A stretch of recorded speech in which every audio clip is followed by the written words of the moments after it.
framed properly. Isn't that special?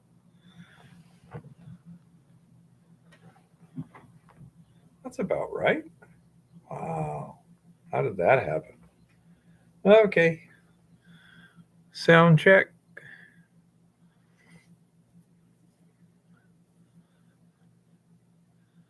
Uh,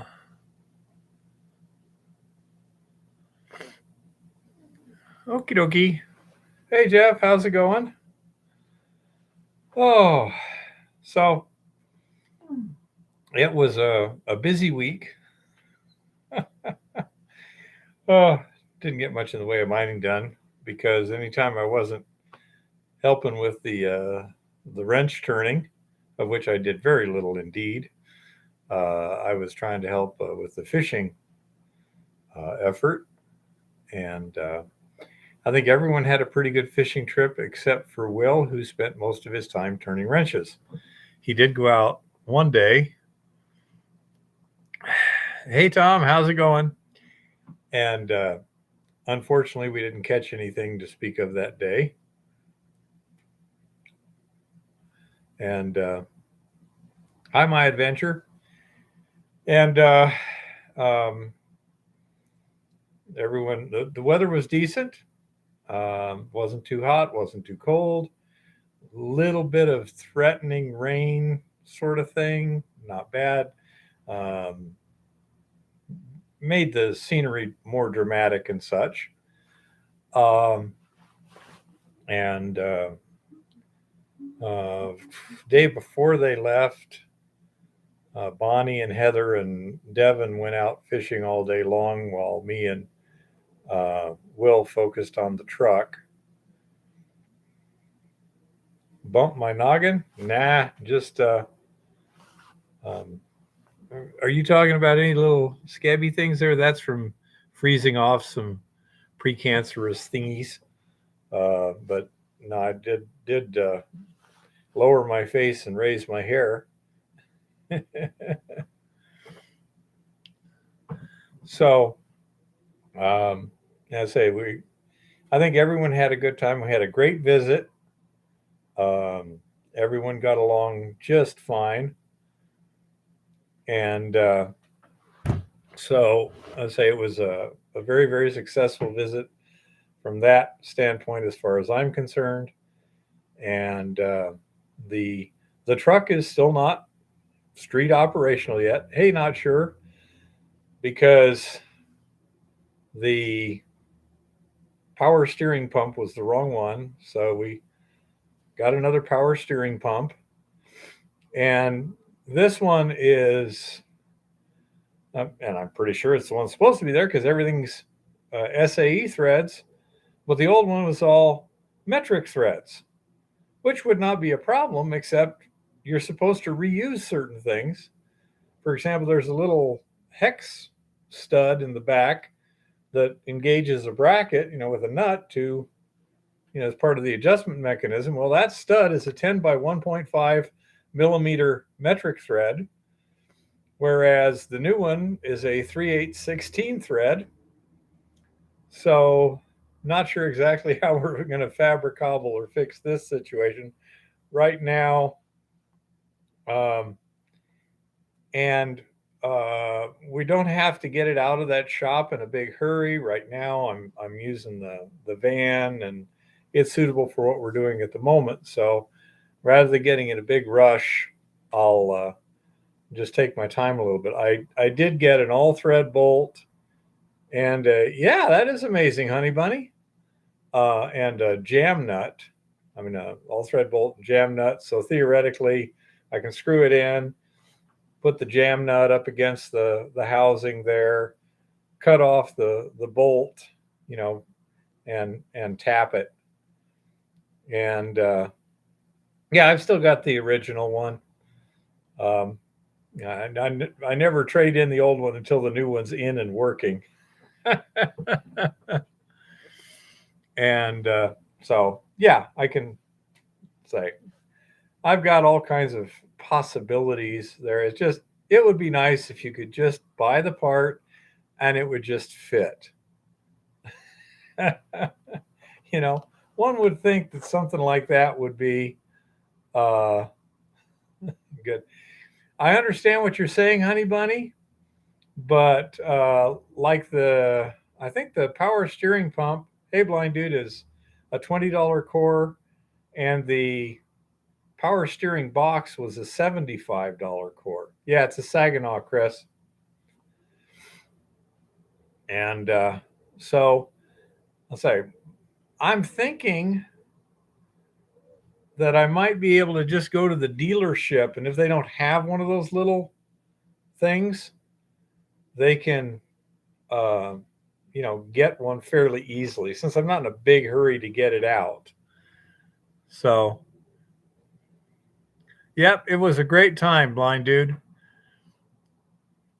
I don't know what you mean by ham can style. Does that mean like the round one with the straight up and down? This one has the sloped sides.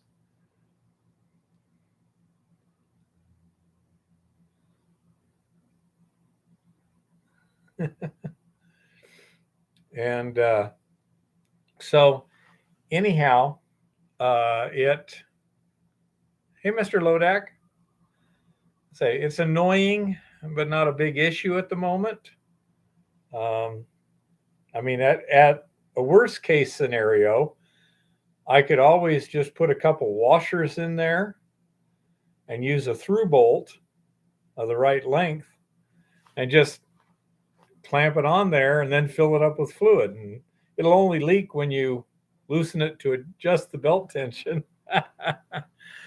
So I've got a number of possible ways of dealing with it. Also, the lower radiator hose is still touching the frame, and I need to put the cushioning on there again. Also, because of course nothing is stock on this truck hardly. The bed is different, and so the fill hoses and such. Apparently, when I went to the, believe it or not, something like U.S. Hoses or something over there in Tucson, which is all they do is hoses, and I said I need gasoline line. Apparently, they gave me coolant line. So anyhow, it's cracked and stuff. So I'm rerouting those, and to keep it going down at a steady rate. And I mean, there's some tight turns, etc.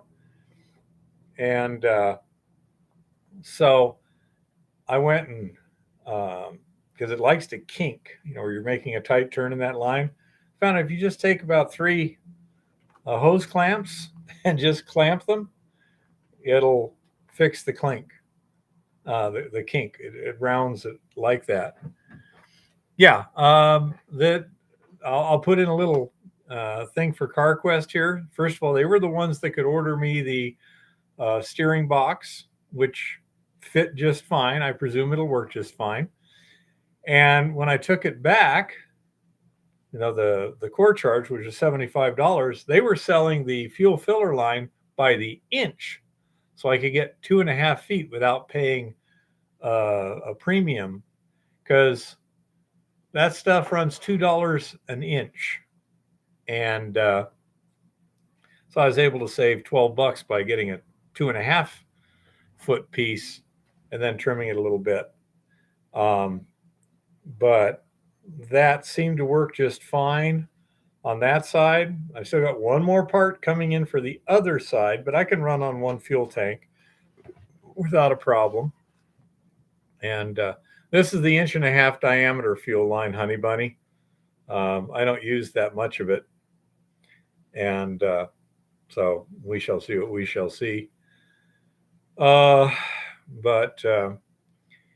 the other thing I did was the fuel line comes and it makes a sharp bend across the corner of the box. The toolbox is on the box bed. And so what I did makes that turn around that corner there. You needed to um, armor it a bit. And again, I just took a couple of hose clamps and spaced them close together. So now it's armored and seems to work just fine. Yeah, it's just the fuel filler line, to go from the where you stick the hose into the fuel tank itself. But the stuff they sold me in Tucson, I say from U.S. Hoses Inc., which does just hoses, and that's it. I told them I want fuel, and they gave me coolant line. So of course it didn't work very long, you know, and so I say it just little things like this, getting them taken care of. Lauren is he's still working on a landscape project. I think the whole thing started about 2 years ago, and um, the guy wanted some work done, and it just keeps metastasizing bigger and bigger and bigger. And Lauren, he's had some serious injuries in his day. Now, I will tell you this: I have got pretty strong grip and forearm strength and stuff. Lauren can kick my ass. Okay. And he's only, this dude is really strong in terms of his grip and his arms and things, but he has suffered some very serious injuries in the past. So it's taken a toll on him. These are like, I think the heaviest blocks are 95-pound, 94-pound retaining wall blocks. And it's just a lot of work for him. So it's tough on him. Left him earlier today. He was sitting in his recliner with his knees wrapped and some ice on him to kind of cool him down. And so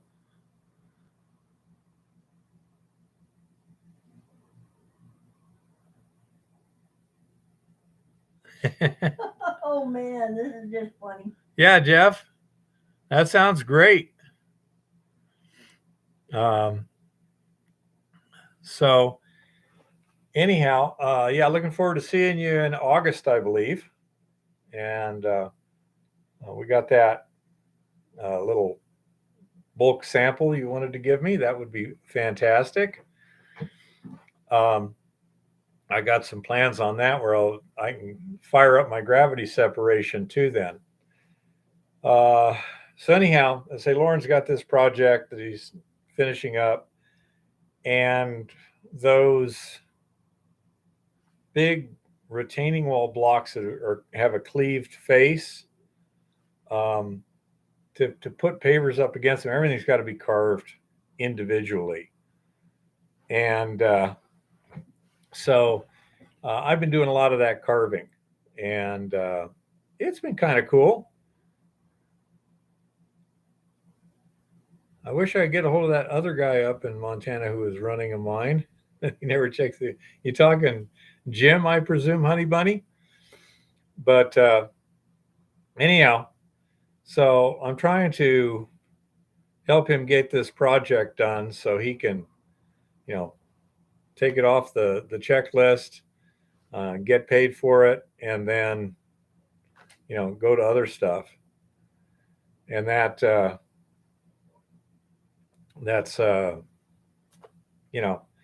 something that it's kind of priority right now. We're working hard on that in the mornings, and then I work on the truck in the afternoon.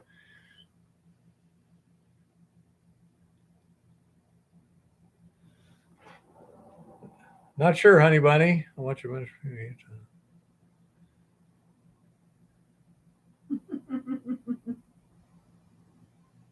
to. But anyhow, so that's basically what's going on there. We're starting to move stuff back out to the ranch, to the mill site. Everything seems to have come through the winter in good shape. So far, I've started 3 engines out there, two of the generators and the quad. all of them fired right up. So very happy about that. I serviced them all just before winter, and the generators were actually stored inside. But then, I still have to fire the Stutenroth up, but the rotor parts are still over at Lauren's. He's going to need, I'm guessing, 1 to 2 hours to get those things hard faced. And right now, let's say he's he's burning his candle at both ends, basically, in terms of working hard on that project, and then in the afternoon he's kind of busted up. So but we'll need to get that done here and get the Stutenroth back together. I need to get the snorkel on that yet. We have started pumping the pregnant pond back into the tanks through the resin cartridges. I don't have the results right now. We got everything set up, ran them through the resin cartridges 2 days ago for a little bit, and then end of the day and took off. Came back yesterday to do a couple things. We ran it for long enough to get the system flushed out. Then I took the samples. Eva set up the spot test stuff and got that cooking, so to speak. Then we left yesterday. And of course, today's live stream day, so we didn't get out there. But I got a lot more stuff over there, and Eva wants to do new sheets. These are all just the lab notes that we've got so far. Each one of those white sheets of paper in those 3-ring binders is an experiment, and or an assay, or an assay or something like that. But it's a procedure that was done, and that doesn't include the other ones that are in the archive files. Yeah, that's right. There's an envelope over there. It's got about 100 sheets in it. But anyhow, so we're getting that fired up, and we'll know whether or not the resin apparently was effectively regenerated tomorrow. Tomorrow I'll go help Lauren in the morning. Got my weekly stuff that I have to do around here. Then Eva's got a cell phone to go check on. It's the battery's expanding, and so she needs to get that and taken care of. And then we're going to go out to the ranch and offload some more stuff and do some more stuff. So I say we got loads of stuff we're doing, since the stuff's out at the project Lauren's working on is, basically a couple blocks from his house. I go out there in the morning, help him, grab some stuff, come back here, grab Eva, head out to the ranch, do some stuff there, and come back. And actually, what? Tomorrow, you're gonna go to Lauren's, then the rooms, then we go to the cell phone. Yeah. Then the ranch. Yes. Which is exactly what I just said. Okay. Somebody is not paying attention Of course not. to this valuable information.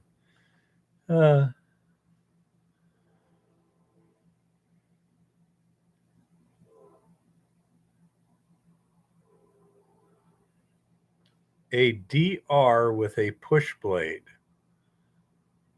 Not sure what DR stands for. I have watched some of her interviews, not specifically the last week or two. I saw some stuff. And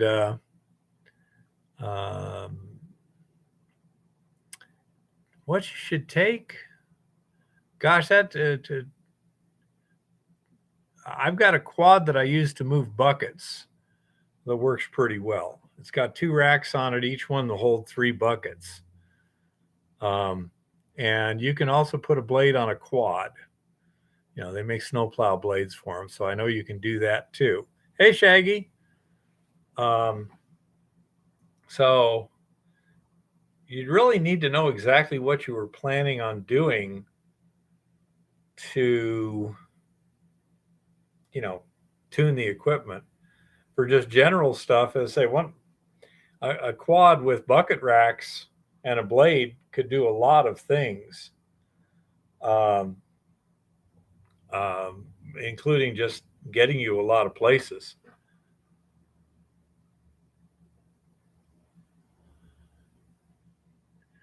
I think a ripper type blade on a rotary tiller wouldn't be too bad. I don't think the rototiller itself is going to work too well for placer because generally, if it's got much gold, it's cobbles, not it's not going to be sand or loam or something like that.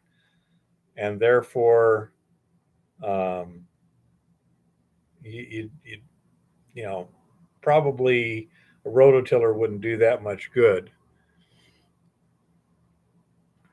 So that would be my thought on that. I'm feeling good. Eva is recovering okay. Um, I hesitate to say exactly how she feels, except that she seems to be recovering reasonably well. You'll be seeing her later.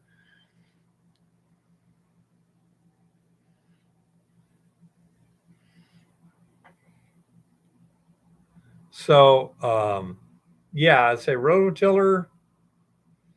I have no idea, but I would think the kind of cobbles we have around here, I would think it would be pretty tough, but I haven't tried it, so I can't tell. On the other hand, I've seen them with like a little ripper spike that you can put on the back too, and that could come in pretty handy Wow. to loosen stuff. Well, yes, little one. I never knew this. According to Kamala Harris, without semiconductors, your smartphone would not be a smartphone. It would be a paperweight. No. Yeah. Wow. It's just amazing. Yeah. See, now that looks pretty effective, honey bunny. Oh, she's on her smartphone.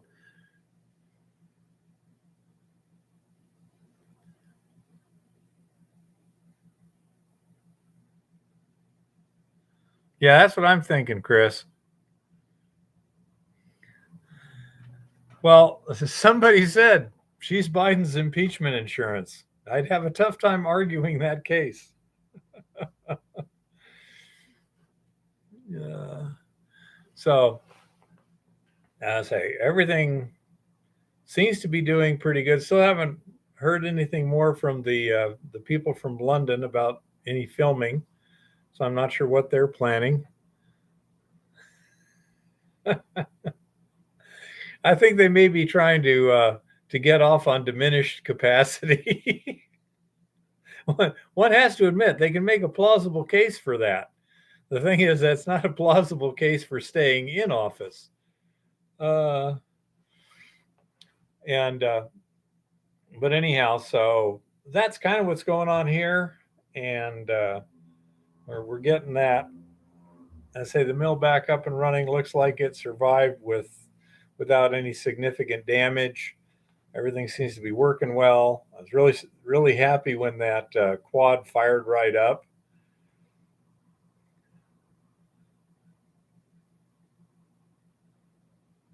I would tend to go with Chris on this one. Not quite Shaggy, but the new power steering pump is proving annoyingly nitpicky to get all the little pieces that we need to get it to mount in there. We have not been up to the top of the hill. The claim owner was up there a couple weeks ago and said the snow was still pretty deep up there.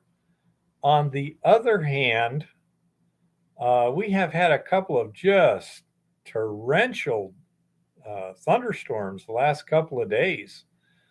I mean, the kind where even with the I mean, today I was coming back from Lawrence and the rain, I mean, I could see ahead of me about 200 yards. There was a line of wet on the road where it went from soaking wet, running off, can't see the pavement texture to damp pavement. When I hit that, the, you know, visibility just dropped to crap in rain. I mean, windshield wipers to max. I had to slow down to 40 miles an hour. What elevation? Ours is 7,000 feet. And I don't know. These are fairly localized where they're hitting. And so may not they may not be getting top of the hill. If they are, that's going to melt a lot of snow in a big hurry. I mean, right now it's 70 degrees here, which would mean that top of the hill would probably be about 55 degrees. And so if it's getting rain like that at 50 degrees, 55 degrees, yeah, it's just going to melt that snow fast. Last week, David, the visibility was down to at times less than a mile due to smoke. Right now, let me take a look. It's been getting better the last few days. Let's see what it is right now. Oh, golly gee. Yeah, the visibility's well over 20 miles, I'd say. So it's pretty much gone.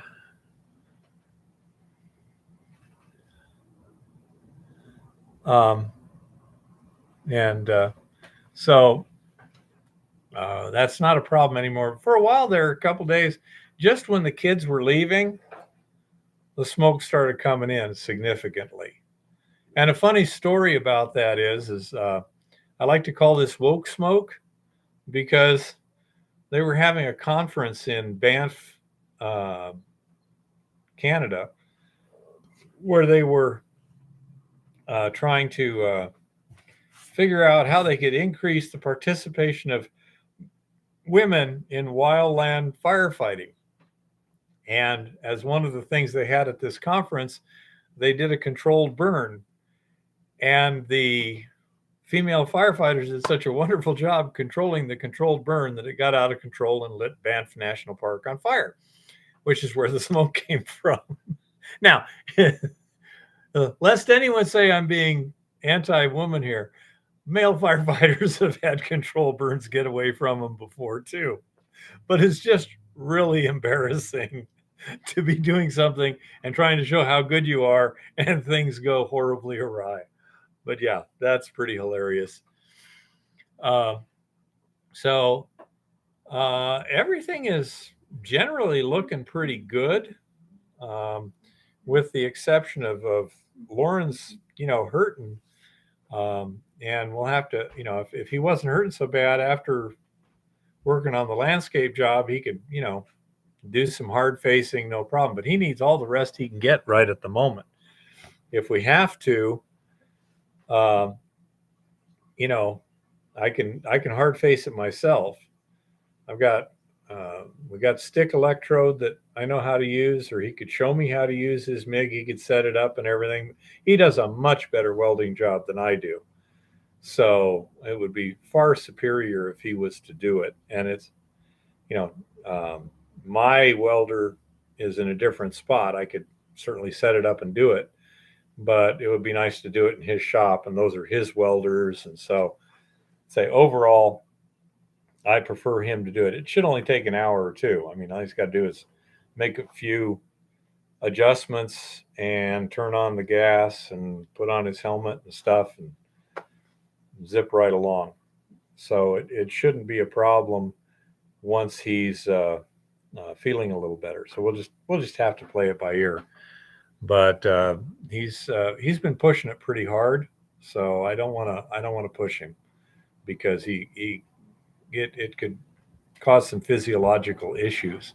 People like Chris and Honey Bunny know there's only so much you can do to your body before it decides to get really annoyed.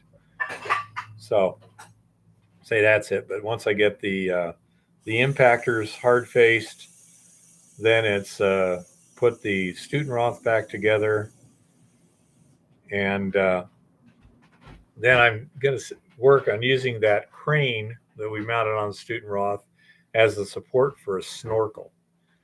So that way we can always suck clean air into that engine. That oil soaked foam pre-filter really helps out, but better to be sucking clean air. The RC46 also still needs a little work, and it's over at Lauren's also. So again, it would be nice to get a few hours of his time over the next week or so. But I say I can get stuff done myself if I have to. It's just he's a lot better qualified than I am. What, little one? Just wanted to make an announcement to you. She's making an announcement. I am in the process of making myself something to eat. I may or may not be doing the tinfoil hat report on time. Thus, or at all. It is spoken. The Okay. goddess has spoken. Yep.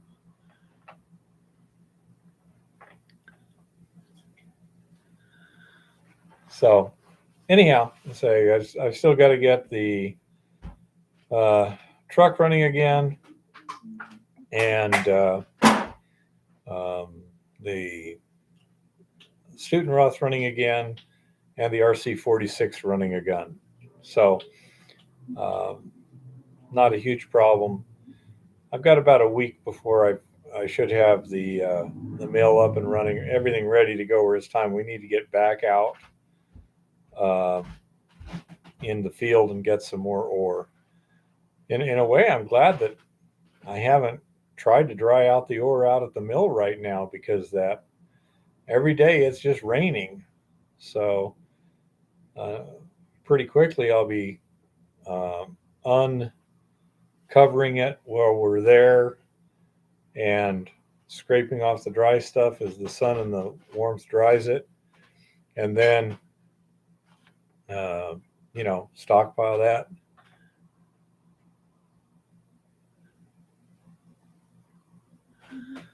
I agree, Kodak. People do not get accepted as being good if you have to lower the standards to let them in.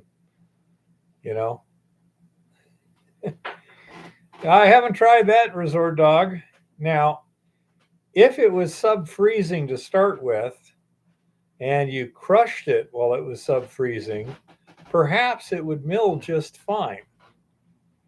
But if it was damp at any time in that process, that's my feeling, honey bunny. I think everyone should have the opportunity to try out on an equal basis. And then, let the best person for the job win, period. Boy, you can sure see that nowadays, honey bunny. The ore is damp and only cools after it went into the bin. Yep, that's not going to work out too well, Resort Dog. Yeah. But yeah, I've never really considered it, but in many cases, I suppose if it was cold enough, that might work okay. It would crush and flow and everything all right. It's like we don't get icy roads too much up here, because usually when it's snowing, it's so cold, the snow blows off the road. The traffic just literally blows it off because it's dry snow. It's too cold. So, that works out pretty well. I'm certainly busy now, and should have some more mining videos coming up real quickly here. It'd be interesting to find out whether that resin regenerated properly. I do think when we get bugs working again, Uh-huh. we should drive out to Montana Beach just to see how the road is, because it's now officially open.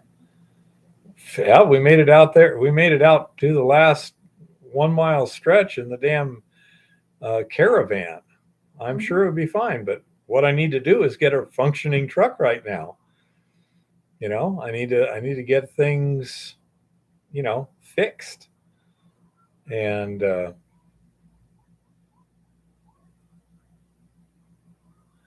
Um, I have not gotten a new mic. There have been times in the past where I've got 4 microphone selections on my YouTube setup stuff. And as such, um, the best one says high definition audio device, which I think is part of my high definition speakers here. Not certain, but that seems to be the best microphone. Um, Again, with YouTube being so idiotic in terms of you can't change devices in the middle of a stream, like it can't switch cameras, can't switch microphones, pain in the butt. It's very, very likely that previously you were hearing me on a microphone that was different from this one here, but I didn't get any new ones. It just, I said, I've got 4 different things I can select. And another thing that is a little funny, when that engine was fired up in the truck, um, the audio track on the video was picking up the high frequency sounds better than the low frequency. So you heard a lot of um, what do you call them? Accessory bearing squeak and fan belt squeak and stuff like that. And it's like that doesn't sound like that engine in real life. So I did adjust the frequency balance on the sound to get it a lot more realistic. The engine is running pretty good, and we shall have to see. The transfer case to transmission joint was leaking. I didn't notice it until I parked it over here and tried to start it up again. When I fired it up, I checked all the fluids, everything was fine. Fired it up, warmed it up a little bit, put it in gear, nothing happened. Got out, checked the dipstick, it's not on the dipstick. Put in a couple quarts of transmission fluid, barely starts to try and move. Shut it down, got another 4 quarts of transmission fluid. Put a couple in just to start with because I knew it was at least a couple down. And it took me 4 more quarts to bring it up to the full line and on the transmission when it was idling. And it was dripping, kind of slow but steady. Look underneath there, and the joint between the transmission and the transfer case is leaking. So thank goodness Will was here. He came in, 3 days later or something like that. I just moved it out to Lauren's and cleaned, pressure washed it, and had just parked it in the garage when Will showed up, basically. And he looked at it and he goes, yeah, that coupler is not tight. So I said, well, what do you have to do? Because I don't see the attachment bolt. He says, oh, no, you're you're not going to see them either. You got to undo the adapter from the transfer case and either move the transfer case back or the transmission forward. Well, since we were removing the engine, that choice became pretty obvious. So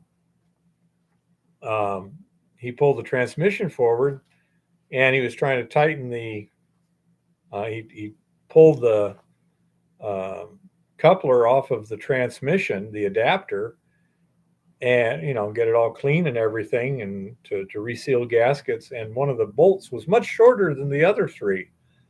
Well, that was because it had broken. So we had 3 bolts that were loose a little bit and 1 bolt that was broken.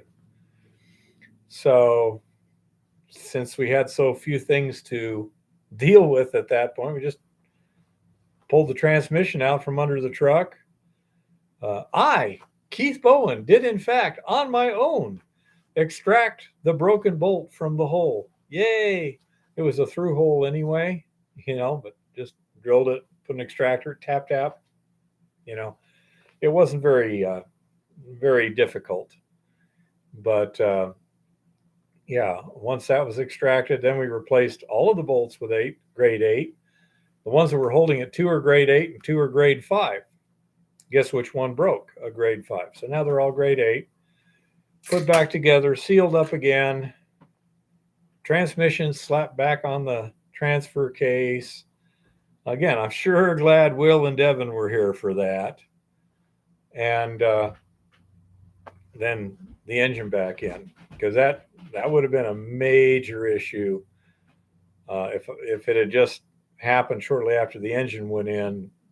That would be a real expensive pain in the butt to fix, because that's one of those cast iron transfer cases. That's heavy. So yeah, it would have been a real pain in the butt. As it is, wasn't that hard to fix under the circumstances. And yeah, I'm very glad my family was here, Honey Bunny. And it was fun when Will and Devin showed up, and they just started turning wrenches, and it's like, oh yeah, piece of cake, no big deal. And getting a little ventilation in here. Well, And it was good to see your family. I say it was a great visit, but I mean, they had that engine out in 2.5 hours. I checked the time. It was hanging on the hoist in 2.5 hours. So, yeah, that was very fortuitous that they were here. Well, I say I was very very glad to have both Devin and Will here turning wrenches for me, because you could tell they knew exactly what they were doing. Yeah, no big deal. Whoop de doo. Yank an engine, throw a new engine in, yawn.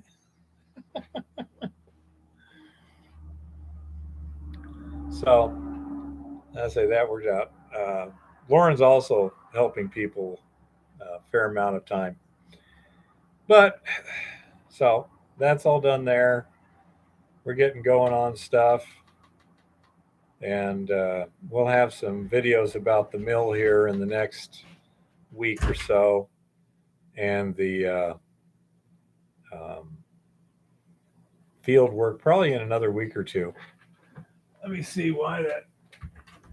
We just opened the door all the way, I guess. Oh, Well, that makes me look ugly. Wow, the lighting sucks. yeah, you're not going to be able to get ventilation otherwise, dude. Well, that lighting is much better there. That would be great, Honey Bunny. We'd love to see you. If we're ever heading across the northern tier sometime, we may stop in to see you too. However, probably not going to happen anytime soon, because in the summertime we're usually pretty busy. That's true, blind dude. Absolutely correct. Luckily, Eve is blind, or at least Love is blind, so it doesn't matter. Uh, I think I look acceptable. I don't think I look ugly. I don't think I look handsome. I look relatively nondescript, which is fine. Yeah, I can live with that. I am a pragmatist. When every facial beauty app out there tells you you're on the level of Helen Keller or Eleanor Roosevelt, you can't afford to be picky, dude.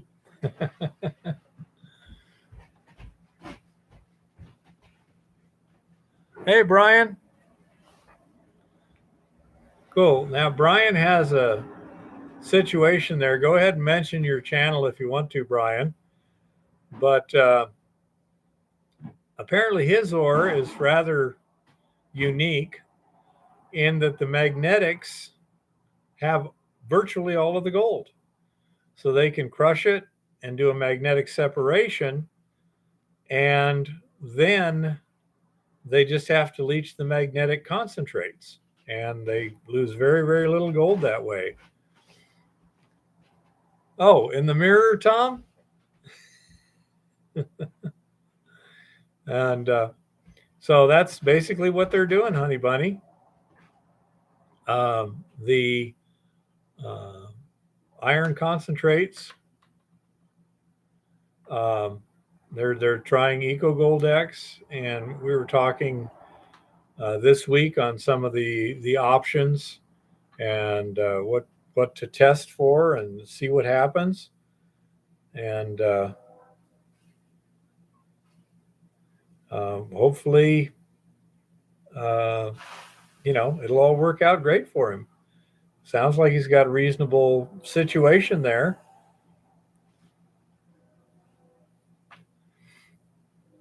And I don't know about iron chloride. I don't think the Eco Gold X will make chlorides.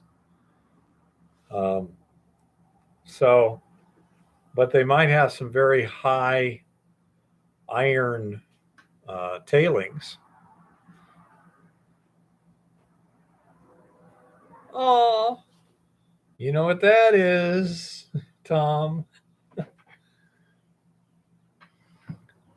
Yeah, say if you want iron, magnetite, that that could be a good source for you, honey bunny. I believe Brian is in Colorado, if I'm not mistaken. I think that's where he's at.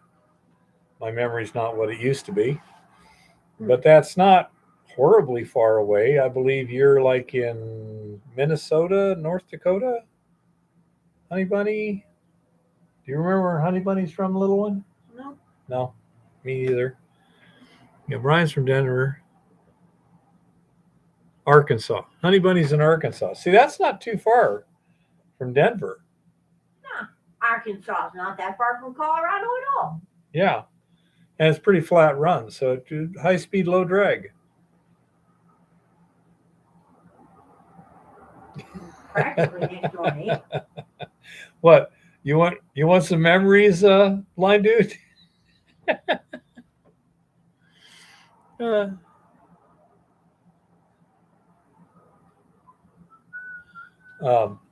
but yeah, and so that could be an interesting way to get rid of the tailings, depending upon what's left in them. Say if, once it's thoroughly leached, if you can find somebody who wants those tailings for something else, it's a great way to dispose of them. Absolutely.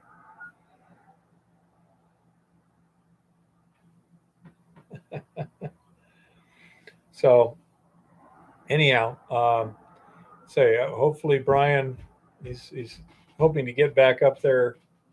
He's at 9,000 feet, so he's looking to get back up there in a couple of weeks, and get some. He's doing some testing now, but hopefully we'll get some stuff. Help him avoid some mistakes. Um, it's hard to tell what's going on, but by giving him a few tips, he should be able to find out the optimization a little bit quicker.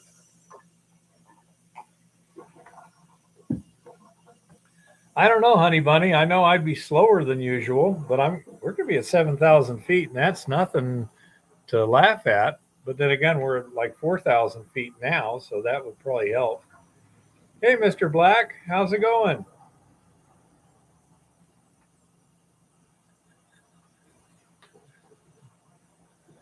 Oh, you have any questions, Mr. Black? We're pretty much just shooting the breeze right now because there's been mainly mechanical issues and stuff last week.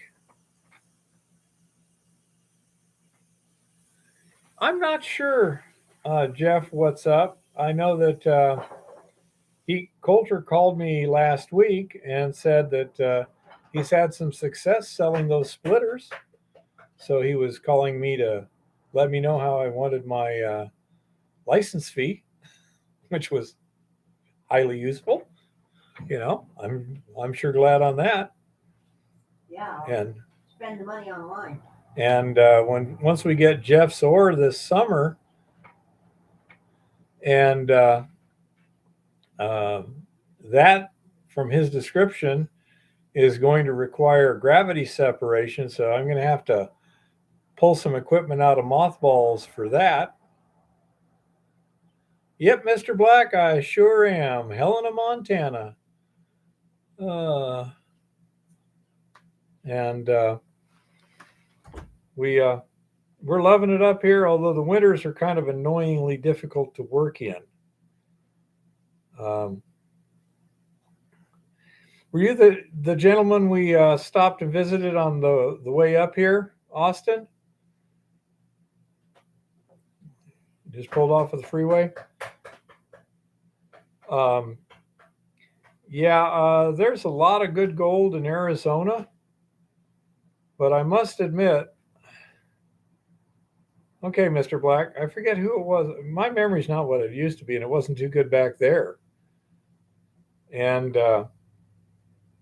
so I must admit, I'm dealing with the temperatures up here with less physiological stress than the temperatures down there. Those extreme summer temperatures, that was kind of rough. The cold winter temperatures, if I got to work outside, it isn't a problem. I may be bundled up a little bit, but it's no problem staying reasonably comfortable unless it's super cold and there's a breeze. If there's no wind, it's not a problem.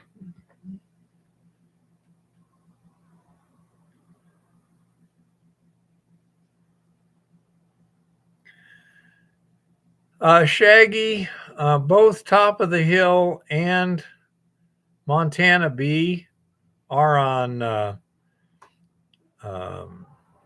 U.S. government land, and there's theoretical restrictions. We've never had a situation where we felt like pushing our luck and saying, well, we're mining in holders, you can't restrict us. So Montana BLM and EPA have been declaring waterways protected areas for fish preservation. What rights or workarounds do we as miners have if they encroach on our claim?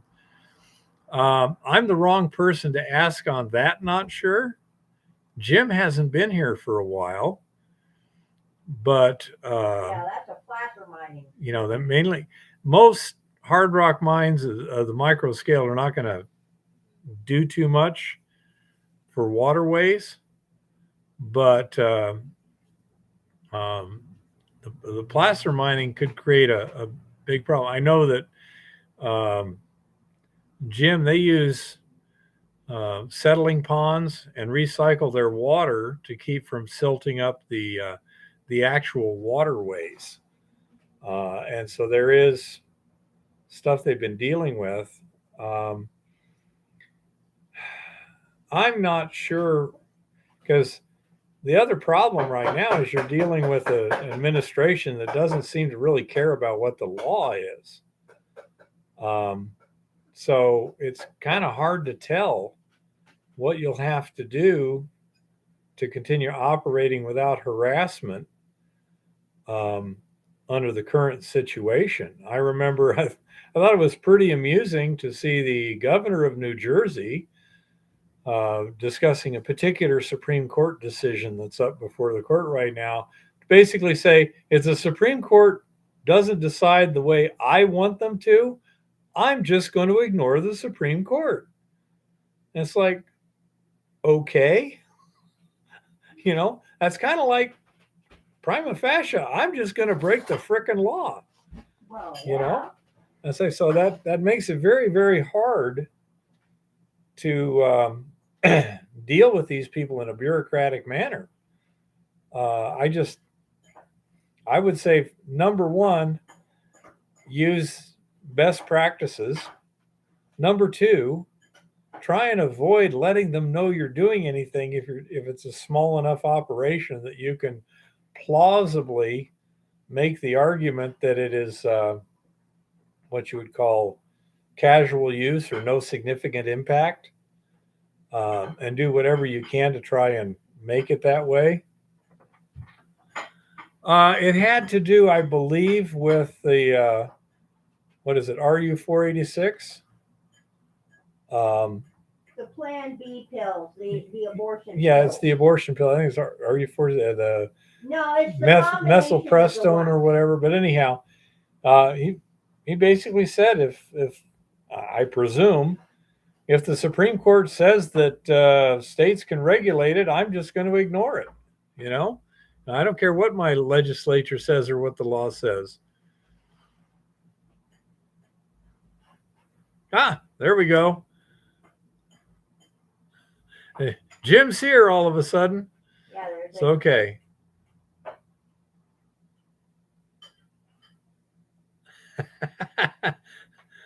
Oh, I'm sorry, Mr. Joe Biden, sir. I still think it's cool that you got that handle. Sweet. But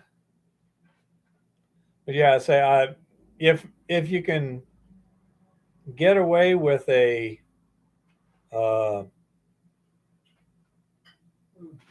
recreational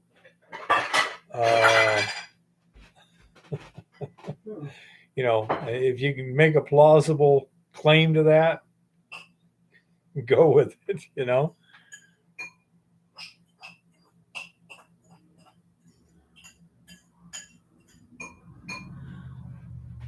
Okay, Jeff, tell him he's apparently watching. See, Jim? David doesn't even know who you are anymore.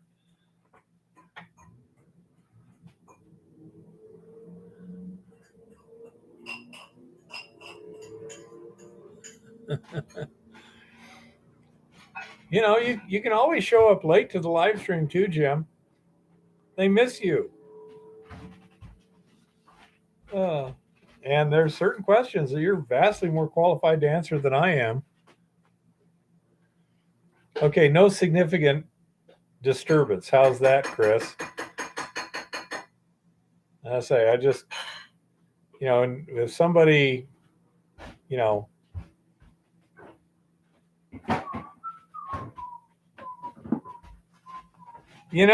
words are cheap, Jim. Words are cheap.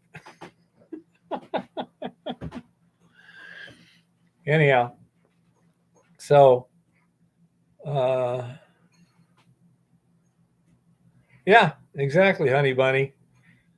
I really don't know what's going to happen in the future here, because I'll say that it's kind of gone beyond the boundaries of where we've been before and what kind of situations we've dealt before. I know, honey bunny. I say, there's two different philosophies on how to deal with the regulations on a micro scale. One is it's better to ask for forgiveness than for permission. In other words, if you think you can make a plausible case that you were in good faith, operating in a no significant disturbance manner, just do it. And then if they find you and disagree, you can deal with it then. The other thing is do the minimum rules and hope that they don't take a special interest in you. And that's a personal decision. I suppose that one of the major factors would be how much do you have to lose? For example, if you have substantial resources like a business, a house you own, things like that, well, that's something that they can try and attach. Someone like myself, I got an old 76 Chevy pickup truck.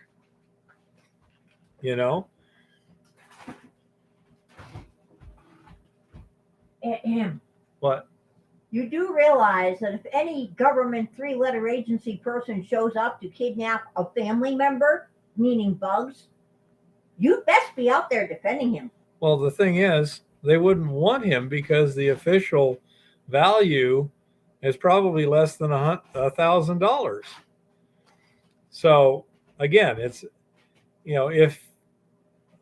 you don't have enough for them to care about, that can minimize the motivation for them to mess with you. On the other hand, if you have a lot of stuff they could attach, then they've got more of a reason to make your life miserable. And so um, you have to. These are decisions in these times and these circumstances where you just have to make that call for yourself.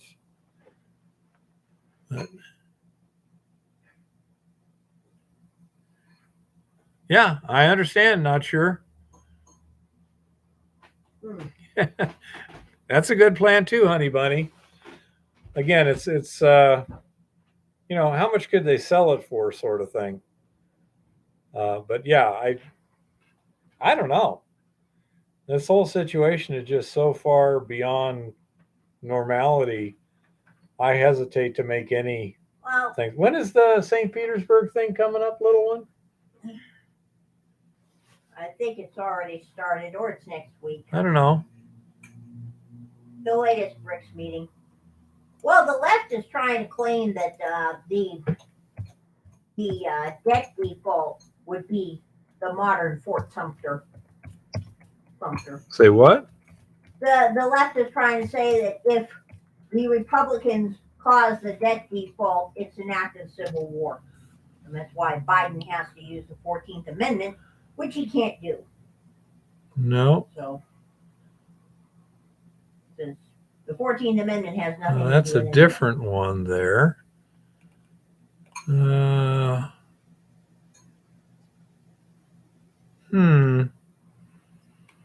Interesting. Yeah, it disappeared, I'm sure. Yeah, what was it for? What else is new? November 24th, 2022. No worry. November 24th. April 22. Let's see. Let's take a look at this one here.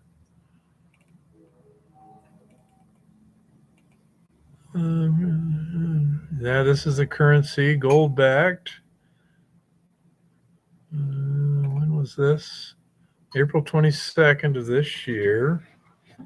Talking of the upcoming summit in South Africa. Are you sure you didn't get it messed up a little? Summit scheduled for August this year. Maybe it's a preliminary meeting. Yeah, there's all kinds of preliminary meetings going on. Yeah, I mean, this could be very important. Well, it's going to be important to us for various reasons. But the BRICS, Brazil, Russia, India, China,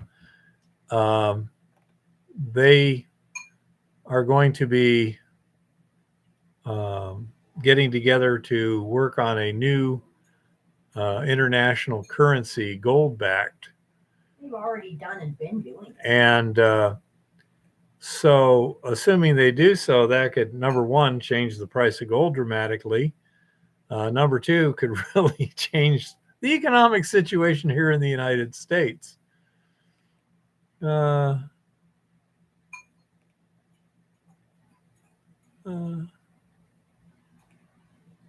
they have you.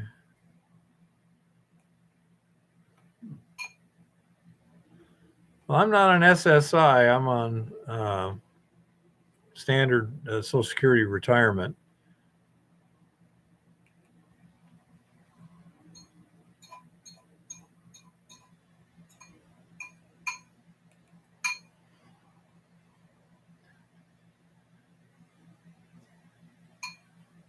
Not sure. Says in my area they did reevaluation of oil and gas, and his taxes went up by $1,500 this year. His taxable value, one or the other. I'm thinking so. Not sure, but I heard something in St. Petersburg. Just kind of might have been a preliminary meeting or something, but they were. The word was that they were going to increase the BRICS by 82 countries. Well, 82 countries means that, well over half the population on the planet will now be on the other economic system. And that's going to have a series of difficult to predict consequences.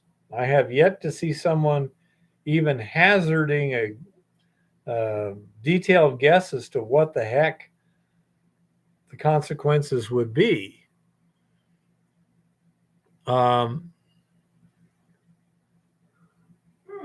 And so I don't know. I really have no idea, but I have a gut feeling it's going to get more interesting than we're going to want to see. But in exactly what manner, it's hard to tell. Hey, Tricky, how's it going?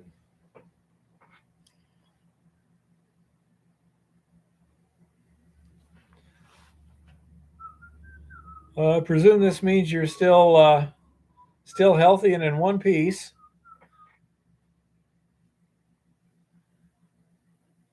Yeah, I know, honey bunny. Are we going to be able to buy an ounce of silver tomorrow? No. We're down to almost nothing right now, little one. We've been doing so little work, and these extra expenses for the truck. Yeah. Sweet, Tricky. So, yeah, I say the money's really tight this week. Next week, it should open up. We should have enough work this week that it'll get a little bit. And then the week after is, of course, my Social Security check shows up. Oh, I won't tell Eva that one, honey bunny.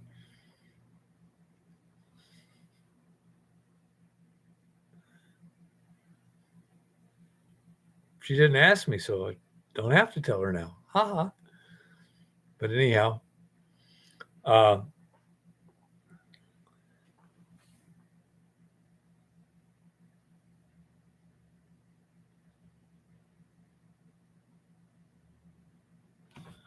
so anyhow, that could have profound effects. Also, looking at the current domestic and geopolitical situation, there's all kinds of things that could go sideways in a hurry. And matter of fact, let me see if I can get any direct information here.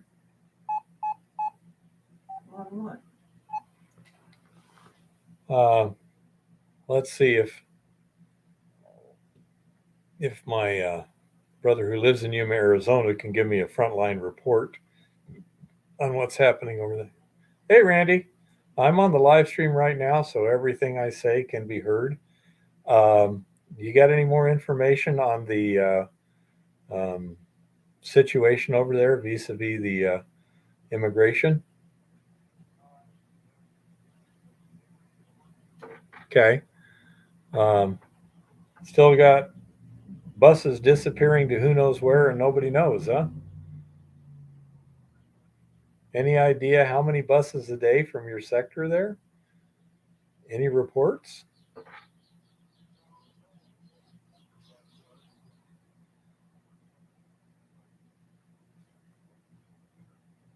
Yeah. Have they got any markings on those buses? No markings. I've been seeing are pure white, no markings. Nope. No identification. Do they have license plates?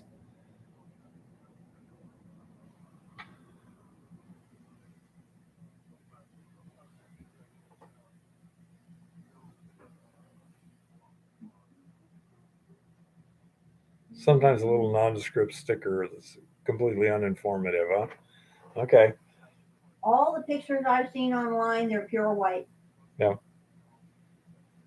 Okay. Illegal tinted windows. Okay. Just a white bus with no markings. Yep. Interesting. Mhm. Okay. Just wondering, anyone out there, has anyone seen these white buses showing up anywhere? Because apparently from the southern border, these white buses are loading up with tourists and heading somewhere else. And I haven't heard where the heck they're going to. One would think that has to be a fairly large number of tourists showing up somewhere. They've been showing up in New York and Chicago and Colorado. Hmm.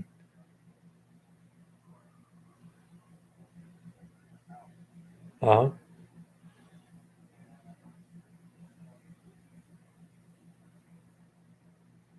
Okay, so you were driving. Okay. So when you were going from Gila Bend to Yuma, you were going from Gila Bend to Yuma. You saw 15 buses going the other direction. Hmm. Yeah, in an hour, hour and a half. Yeah. Hmm.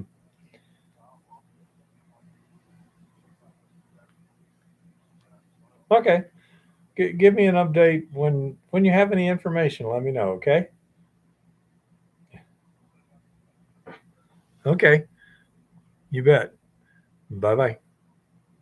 Some of them have been showing up in New York and in Colorado and in Chicago Well, they might be coming and in from California. Yuma, Brian. Um, they were headed that general direction. Um, but yeah, I would say this is the question as to what's happening with all these people. There's a reporter named Michael Yon, Yon. He looks like Caucasian. He doesn't look Asian, but anyhow, don't know anything more than that except he's supposedly been a war correspondent for several decades. And I was watching one of his reports, and he said, I've been to wars, I've seen invasions. This is an invasion. You know,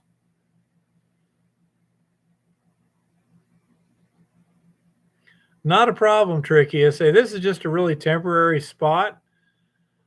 And I say it's, um, we should be over it by the end of the week and getting by. It's just with all these extra expenses on the truck, for example, to get the hose to hook up the other fuel filler nozzle, the one that got damaged last year, that's going to cost me, what was it, $65? Let me think here. Calculator, 2.5 feet, 2.5 times 12, 30 inches, $60 just for that much of hose.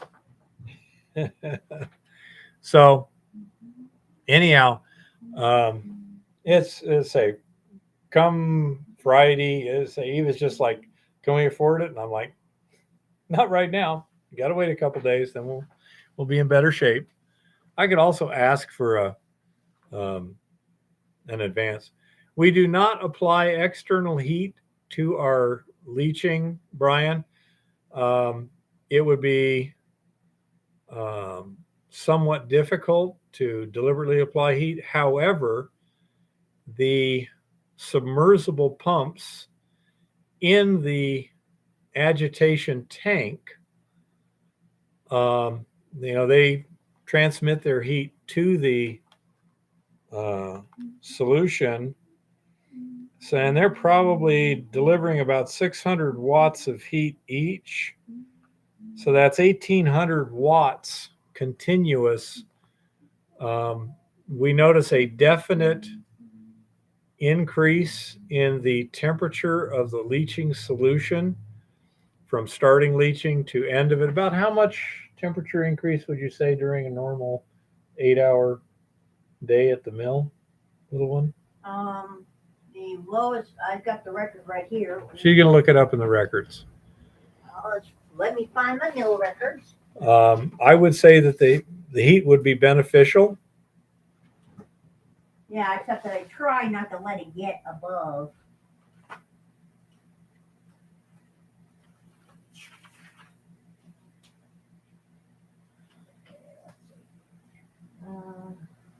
The lowest it started here was 16 Celsius and got up to 22 Celsius. That That was early in the year. was about a 6 degrees Celsius rise. Then we went from 19 Celsius to 28 Celsius one day. Let me C to F. From what to what are high temperatures? 19 to 28. 28. The highest we ever got was 35 C. Okay, so 28, 35. In June and July, we were starting at between 28 and 30 C and ending up at between 30 and 35 C, but we were only agitating for a couple of hours at a time. 39 C was my highest. Okay, fine. Yeah, so we're operating normally 75 to 90 degrees Fahrenheit, and we'll generally gain about 10 degrees Fahrenheit during a shift. So we're running at lower temperatures than you, but I suspect that higher temperatures would be beneficial. It's just we have no way of efficiently doing that, nor are we worried too much about exact recoveries in the leach tank, because after we tank leach it, we then dump it on the pad and we're continuing to leach it after that. No, Kodak, the news does not say that nobody is crossing anymore. They're saying that apprehensions have dropped down. Now, if somebody gets on their little app and applies for an asylum hearing, which they will get an appointment in like 7 to 10 years, they can go right to the port of entry and get passed right through. So, and if they get that's not an apprehension. Other side of the border and get bussed over, they're not apprehended either. Yep. Just saying. Exactly, blind dude.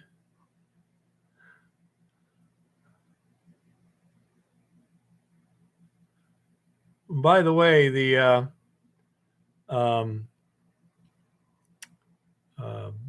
somebody who's involved in the U.S. government side of all this down there told my brother that the thing that they're worried about is all the ones, since it's so easy to get into the country illegally, but, you know, on the face of it, they're worried about the large number of people who are taking the effort to avoid getting apprehended. They suspect that those people have other things in mind. Plus, I was just reading today, the murder rate in Honduras is down by like 56%. They said, that's because they're all up here now.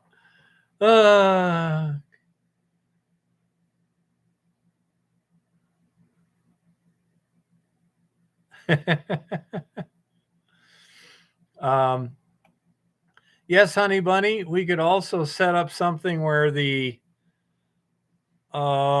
exhaust, because we're running on pure generator power out there. Whenever we're pumping, we're running a generator. So we could also use a heat exchanger to add heat if that was substantially beneficial. At the moment, we don't think it's a big deal. If it becomes a big deal, we can use generator exhaust as a heating thing. That would be a very efficient way of doing it.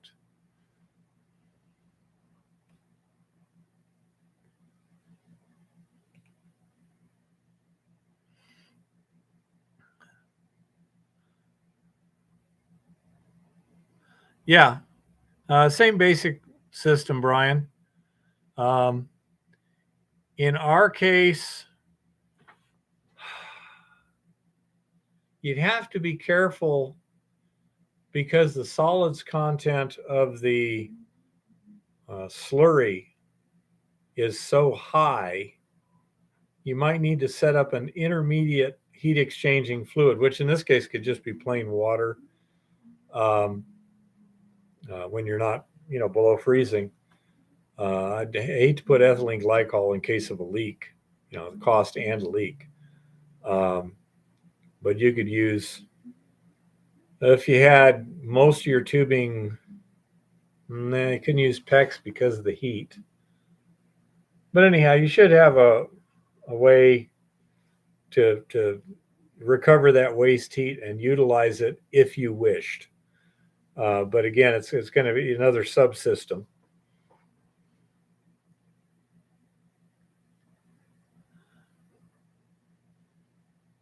Yeah, something like that should work fine, Honey Bunny. I agree. Yeah, that would probably work then. Because the nice thing about PEX is it doesn't break when it freezes.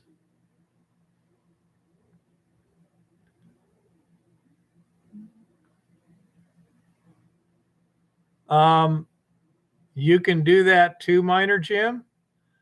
But the problem with that is, of course, you have to have sunlight. Um, yeah, Blind Dude, Honey Bunny is serious about the bunny part.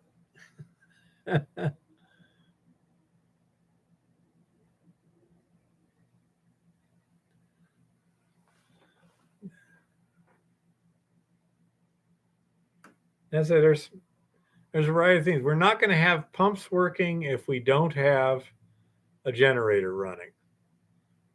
So that's why, my thought was might as well recover that waste heat, because I'm sure a little generator like that is probably losing 70% of the energy as waste heat in the exhaust. What do you think, Chris and Honey Bunny and stuff?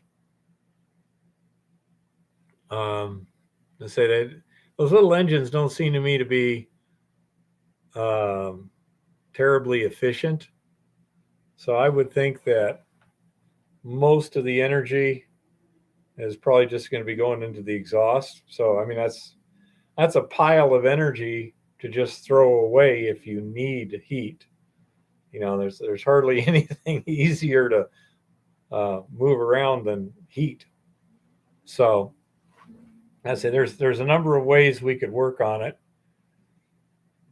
You know, so as I would think that uh, that would be an efficient way. And I don't see any urgency on the heat thing. If we were running a tank leach only, where we weren't um, trying to, um, if it was only the agitation tank where we were lixivating gold and we didn't get a second shot at it, that would make a lot of sense, possibly. Now, that's an interesting idea, Kodak. That would provide a lot of um, thermal mass. The other thing, you could also put insulation on top of your tailings and run your heating coils through the tailings. The thermal mass would be enormous, and then it would be directly heating the solution. I don't know. So there's lots of things. It all adds complexity, and therefore, it's more maintenance, more um, more effort, more capital cost. And so you got a lot of things there. So right now we don't see it being worth the effort, especially when we're struggling to accomplish all of our tasks anyhow. But in a remote mill setup, where the speed here's another thing too, is that could provide tremendous benefit when it comes to extending your season around here. I mean, let's suppose you had a remote mill with, say, a 25 kilowatt generator. Okay. And so you took the uh, generator exhaust, and we're using that to heat water or clean solution that you just circulated out to the tailings um, pad. And then you could have some in the um, pregnant pond, although I don't think that would be terribly useful because you're not getting any recovery there. If you're out on the tailings pad, but then you put, as I said, like a pool blanket over it, that is going to provide a lot of heat sink, and you could, use that as your heat battery, so to speak, to heat both the pregnant pond when needed and the agitation tank when desired. And around here, you might be able to have extend your leaching season by 1 or 2 months. Now that would have a huge benefit if you had sufficient ore to where that was a critical thing. I mean, if you continue to access ore and process ore, yeah. And another thing around here, Honey Bunny, is a lot of places there's actual geothermal water too, and you might could use that. But I'm just thinking of the generators because to run pumps, crushers, things like that, you need an engine unless you're hooked up to line power somewhere. And so the exhaust from that engine is a real reliable and free source of heat. I mean, I remember at ChemGold, we had a 100 kilowatt Kohler generator that ran 24/7, except when it was down for maintenance once a week, because it was running pumps and all kinds of things. And I say that means that thing was probably running at half capacity. Normal thing, it might be running 70%. Things are really going. But I mean, that means you're running at least 3 times that, 150, well over 200 kilowatts of heat continuously. That can do a lot, you know.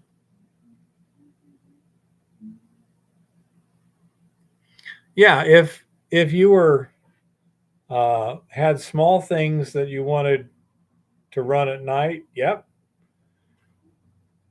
Um, This could get interesting. the problem is right now out at the ranch, the solar system is not sized for our requirements, so we pretty much can't use it. Winds up here can be pretty substantial, Honey Bunny. The one that broke my back. Yeah, the one that broke your back, exactly. Yeah, wind into a compressor. I don't know about that, but if this is verified, this could be good. What? Arizona Senate Majority Leader Sonny Borelli issues a letter to every county election officer notifying them no electronic voting machines can be used in the 2024 elections. Katie Hobbs vetoed the law, but the Constitution gives plenary authority to the state legislature, so they're overriding her. Oh, okay. So in Arizona, for federal elections, the state election laws are still in place. Yeah, for federal elections, they cannot use voting machines because even though the governor vetoed the legislation, the legislature specified this is the method that we don't want electronic voting machines, and the Constitution specifically says in a method determined by the legislature. So so that's an interesting thing. There's also potentially interesting things happening still. The election is not fully decided yet. This is not the end of it, though. What? It doesn't change current election law or Title 16 election statutes. So, people can just ignore this resolution However, the Okay. Republican legislature would have to issue a legislative warrant to seize the machines to enforce. Okay. So yeah, this could end up being another nothing burger. But Yeah. it's interesting. It's interesting to see. As I say, this is the kind of situation where, again, it becomes unpredictable. I was watching some analysis of somebody who's been right many more times than wrong on a lot of stuff. Robert Barnes, lawyer.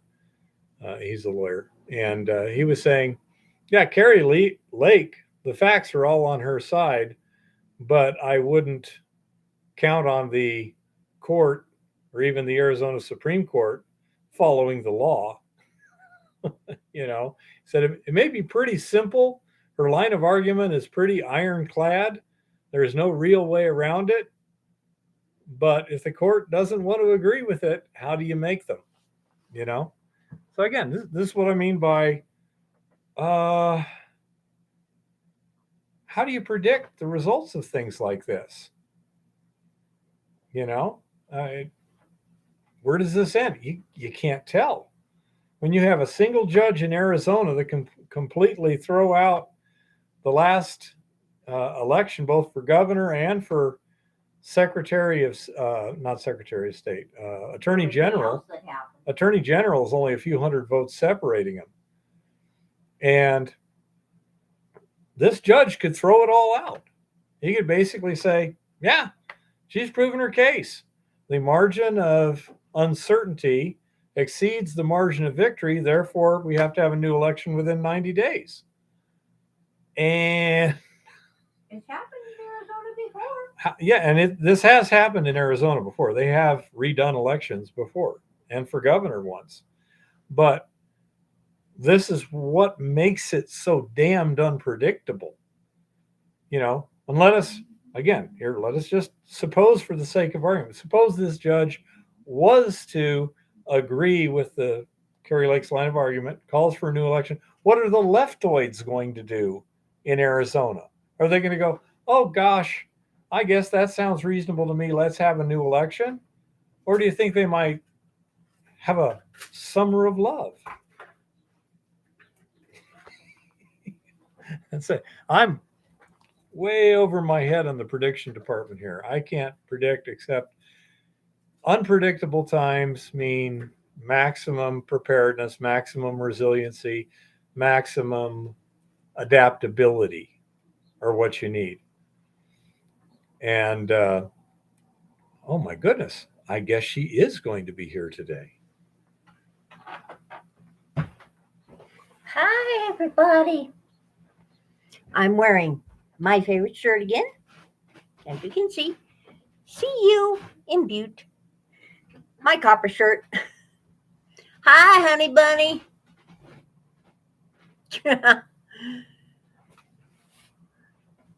Kodak, that's how I broke my back, was I got blown right off my dang feet. And yes, copper rocks. I am all in favor of copper. Hi, Shaggy. Well, absolutely nothing is happening in the world. At all. Anywhere. Totally weird world.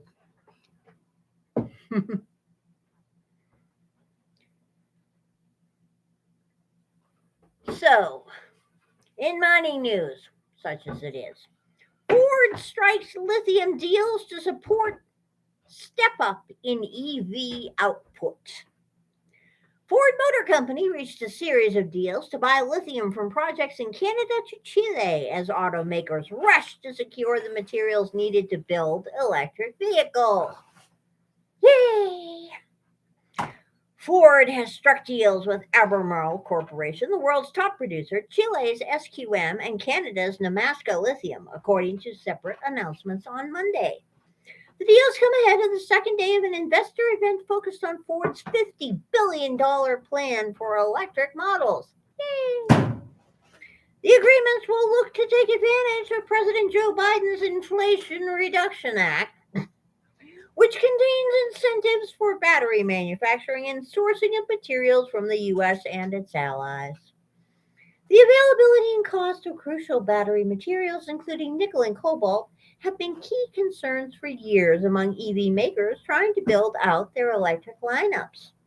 The issue has gained more urgency in recent months due to rising competition to strike supply pacts with miners and project developers and by wild swings in raw materials costs. Processing is the limiting factor, said Ford Executive Officer Jim Farley. The mining part is not the constraint, it's really the processing, Farley said Monday in an interview on Bloomberg Television. So turning those raw materials, especially lithium and nickel, into processed materials we can put into a slurry to make the cells themselves. Companies, including Ford and General Motors Company, have included prepayments or loans in recent pacts to help accelerate the development of new projects. Yay! Farley is seeking to use the two-day investor event in Dearborn, Michigan, to convince investors on the merits of a strategy to lift annual electric vehicle output to 2 million by the end of 2026. The company has already locked up the lithium and cobalt supplies it requires for that expansion, the CEO said. Albemarle said Monday it will supply more than 100,000 tons of battery-grade lithium hydroxide to Ford, enough to make about 3 million EV batteries. Wow. The deal will start in 2026 and run to 2030. Oh. 3 million batteries. Now, the goddess is curious because this is oddly worded. Are we talking 3 million batteries per year for 4 years, or 3 million batteries total spread over 4 years? Numbers matter. Oh, wait a minute. Numbers are racist. Forgot that. Sorry. Inadvertent racism has occurred. Ford also agreed a supply deal with Energy Source Minerals. Ford in March agreed to take a direct stake in a battery nickel plant under construction in Indonesia, and last year sealed a pact with Lionton Resources Limited, the developer an Australian lithium mine. The processing constraints are also political, Farley said, since 80% of the processing is now done in China. Oh dear.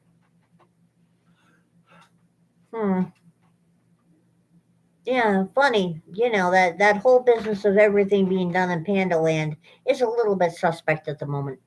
Onshoring the process is going to be the most important controller of cost and also politics, the CEO said.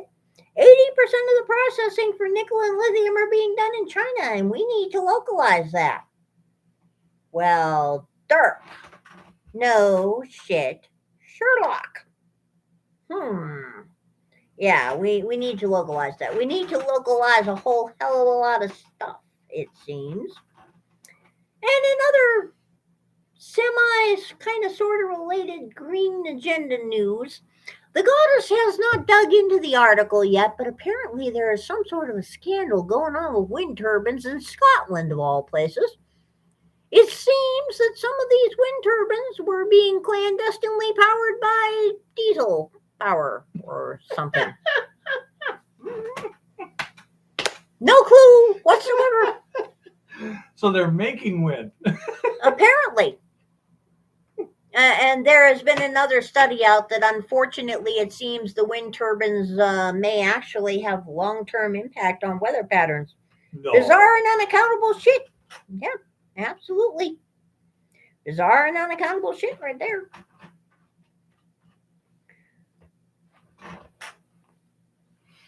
U.S. Forest Service has paused the timeline for Rio Tinto's Arizona copper mine. Really now? The U.S. Forest Service has told the federal court it's not sure when it could approve a land swap, allowing Rio Tinto plc to develop the Resolution copper mine in Arizona, a surprising reversal that boosts several Native American groups opposed to the project. The complex case involves a long-running conflict between a mining company hoping to supply more than a quarter of U.S. copper demand for the green energy transition and indigenous groups seeking to preserve Arizona's Oak Flat campground, a site of religious importance that could be destroyed by the mine's construction. In 2014, the U.S. Congress approved a land swap that required an environmental report to be published, which former President Donald Trump's administration did shortly before leaving office. President Joe Biden unpublished that report.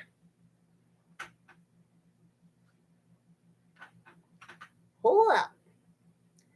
In March 2021, so President Trump published a report. The last time the goddess checked when something got published, that meant that it was released for publication. It may even have been printed on paper somewhere, but at the very least, it was released for general consumption by idiots at large that wish to read it. This unpublishing of something, the goddess has some doubts as to how well unpublishing I'm going to actually try works. something. I'm going to see if I can increase. There you go. There we go. Well, yeah, I could have told you that. President Joe Biden unpublished that report in March 2021 to give his administration time to review concerns from Native Americans, though he was not able to permanently block the mine.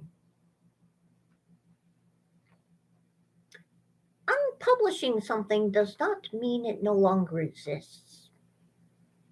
Always assuming you believe that unpublication is a possibility to begin with. The goddess has some doubts on this issue, okay? The case has wound its way through several courts. Joan Pepin, an attorney for the Forest Service, told judges during a March hearing the report would be republished this spring. Rumors have swirled in recent weeks that the Biden administration was on the verge of republishing that report, and several Rio executives made plans to travel to Arizona next week. Late Thursday night, though, Pepin sent a letter to the court saying the government officials were still meeting with Native American tribes. The department has not yet identified a time frame for completing its review, Pepin said. Neither Pepin nor other Forest Service officials could be reached for additional comment. Previously, officials had said they would alert the court at least 60 days before republishing the report.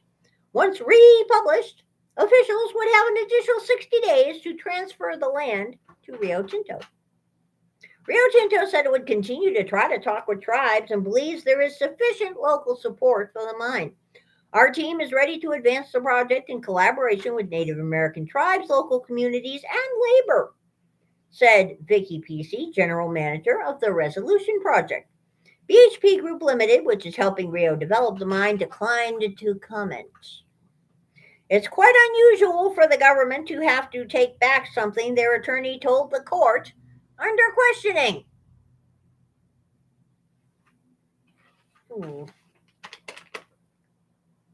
Really now, said Luke Goodrich of Beckett Law, a religious liberty group involved in the case. They should know that it's not unusual at all with the current government that we have. It's become quite common over the last decade and a half. You know, representatives for the San Carlos Apache tribe have vowed if they lose, they will appeal the ruling to the United States Supreme Court. There is overwhelming opposition in Indian country to the Resolution mine, and that will not change, said Terry Rambler, San Carlos Apache tribal chairman. Local officials who support the project said they were angered by Pepin's letter. Every time there's another delay to this process means investors in our community may decide this isn't the place to invest because the federal government can't make up its mind, said Mila Besic, the Democratic mayor of Superior, a town of 2,500 that abuts the mining site. Okay. Rio Tinto is probably going to find out the hard way why land status is something that it is getting to the point now with this going on and this becoming as pervasive as it is, that any mining company that does not stick to projects that are entirely patented claims on private land is asking for trouble. Okay? The goddess has a great deal of sympathy for Native Americans and indigenous persons who have religious campgrounds and other areas. Absolutely. The goddess does find it rather interesting that in many cases in Arizona, at least, in the past, when this justification has been used, there has been no indication whatsoever anywhere in historic tribal records for 100 years or more that anybody even knew or cared until such time as the land looked like it might be worth something. That may or may not be the case here. What is the case here is that once again, a mining company has not yet realized that land status is the critical and final battleground. You should not be trying to do business with these extortionate criminals, meaning the ones in Washington, D.C. Just saying. It's not going to go good here. Not really. Which should not surprise anyone at this point, because that's just the way it is. Okay? That is the problem when you're dealing with any sort of federal land and when you're dealing with our current federal government. Treasury Secretary panics. Economic chaos will ensue. On Sunday, U.S. Treasury Secretary Janet Yellen, the felon, warned that financial and economic chaos will ensue if the U.S. government's borrowing limit isn't raised.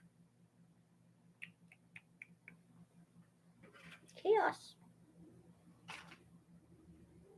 If that wasn't dramatic enough, she also said on ABC's This Week that a default would bring about an economic calamity. Public service announcement. The federal government of the United States has, in fact, defaulted on our debt multiple times in our history. Point in fact, our current fiat economy system is based entirely on debt instruments, and the final and full default happened in 1971. So all this current noise and smoke and mirrors and sparkly look a squirrel shit going on, yeah. One wonders what they're trying to distract us from at this point. The implication is that enabling an already overly indebted government to borrow more trillions will save the economy from disaster. Oh, absolutely. The reality is that authorizing the U.S. Treasury to continue ramping up its leverage against its tax base will also precipitate an economic crisis, if not suddenly, then gradually over time. The U.S. government debt surged to over 100% of GDP in 2020. 2020. Although government revenues have improved since the depths of the pandemic, the overall fiscal picture has gotten even uglier. Public debt since 2020 has grown by $3 trillion. That's only what we know about, people. According to the latest monthly Treasury statement, government spending in March of 2023 alone was twice the revenue collected. The deficit for the first 6 months of fiscal year 2023 is about 80% as large as the deficit for the entire fiscal year of 2022. Are we following the Common Core math here? Let's follow the Common Core math here. In March alone of this year, government spending was twice the revenue collected. The deficit of the first 6 months of this year is 80% as large as the deficit for all of last year.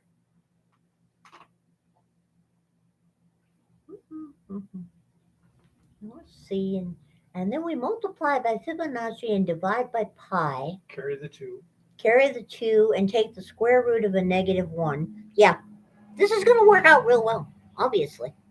Just saying.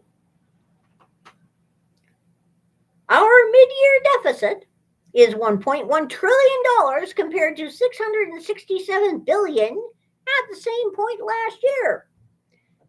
Falling revenue collection is responsible for only 17% of this difference.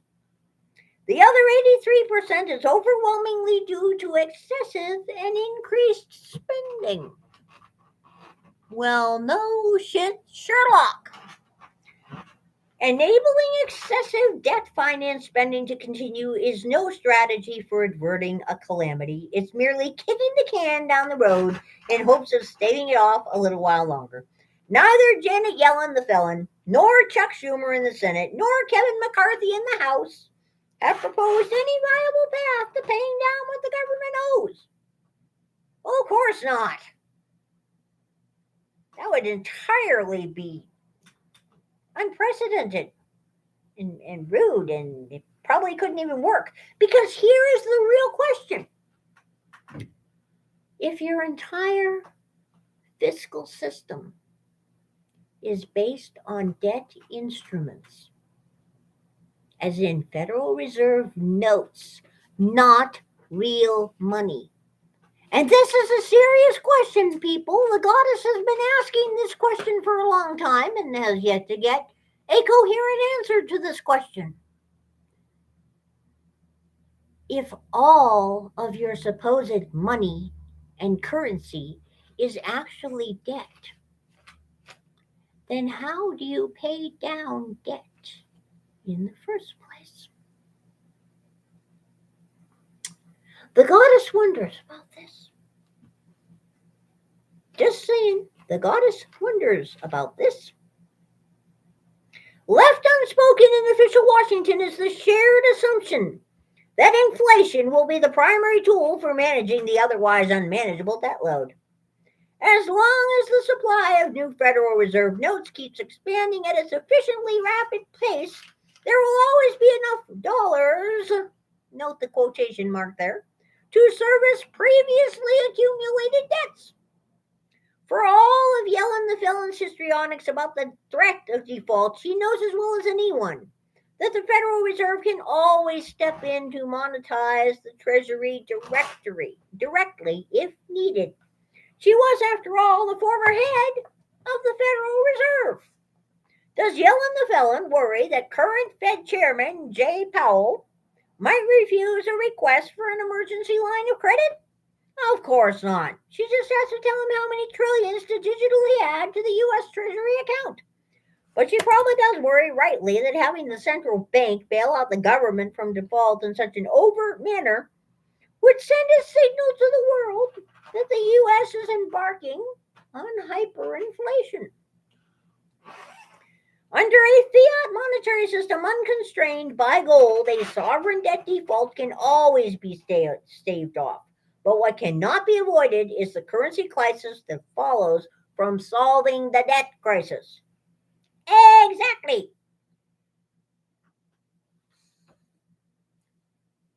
The goddess assumes that some of you may be making the mistake of occasionally running into a news report on this issue.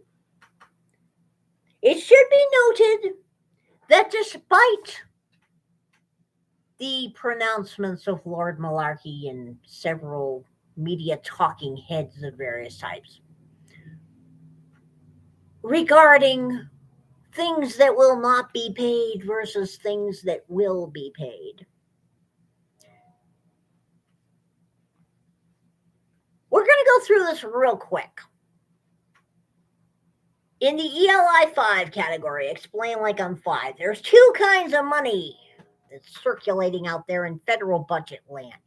There's things called discretionary spending, and there's things called mandatory spending. Now, the military and military contractors are discretionary spending. That has to be approved every 2 years by the National Defense Authorization Act. We all know about that. That's a constitutional thing. Discretionary spending doesn't happen during a government shutdown. Discretionary spending does not happen if there is a default that they actually have to put on the books. Okay. So, yeah, military pay and federal contractor pay would be stopped for a while, as has happened in previous shutdowns until an agreement happens, at which time everybody should get paid what they were actually owed. Now, in theory, most of the foreign aid that's floating around out there is discretionary spending. But as soon as it was approved by Congress, it actually somehow ended up being mandatory spending instead of discretionary spending. So, yes, Zelensky will still be getting his money in Ukraine. Yeah, that's definitely going to happen. Other things that are mandatory spending.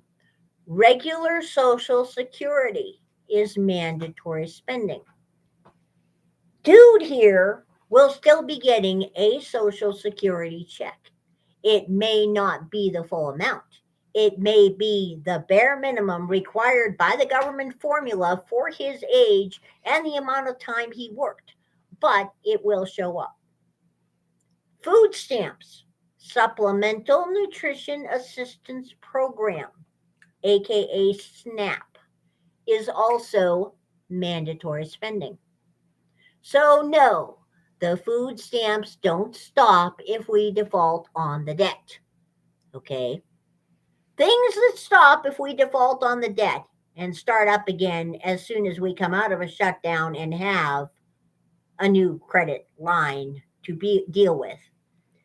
Military pay, federal contractor pay, federal employee pay, but funny, usually they end up getting paid during a shutdown anyway, the vast majority of them. So don't count on them losing their money. Certain very, very small categories of foreign aid also don't happen during a shutdown, but most of it will continue to happen.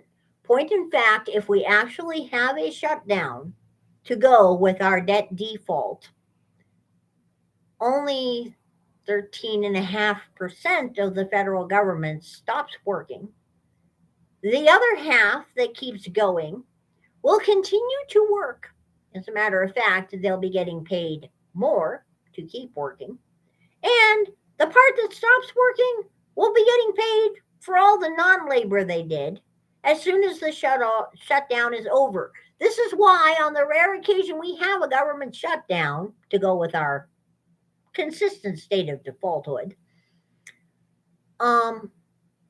it actually ends up costing more than it costs to keep the government open. Okay. Idea.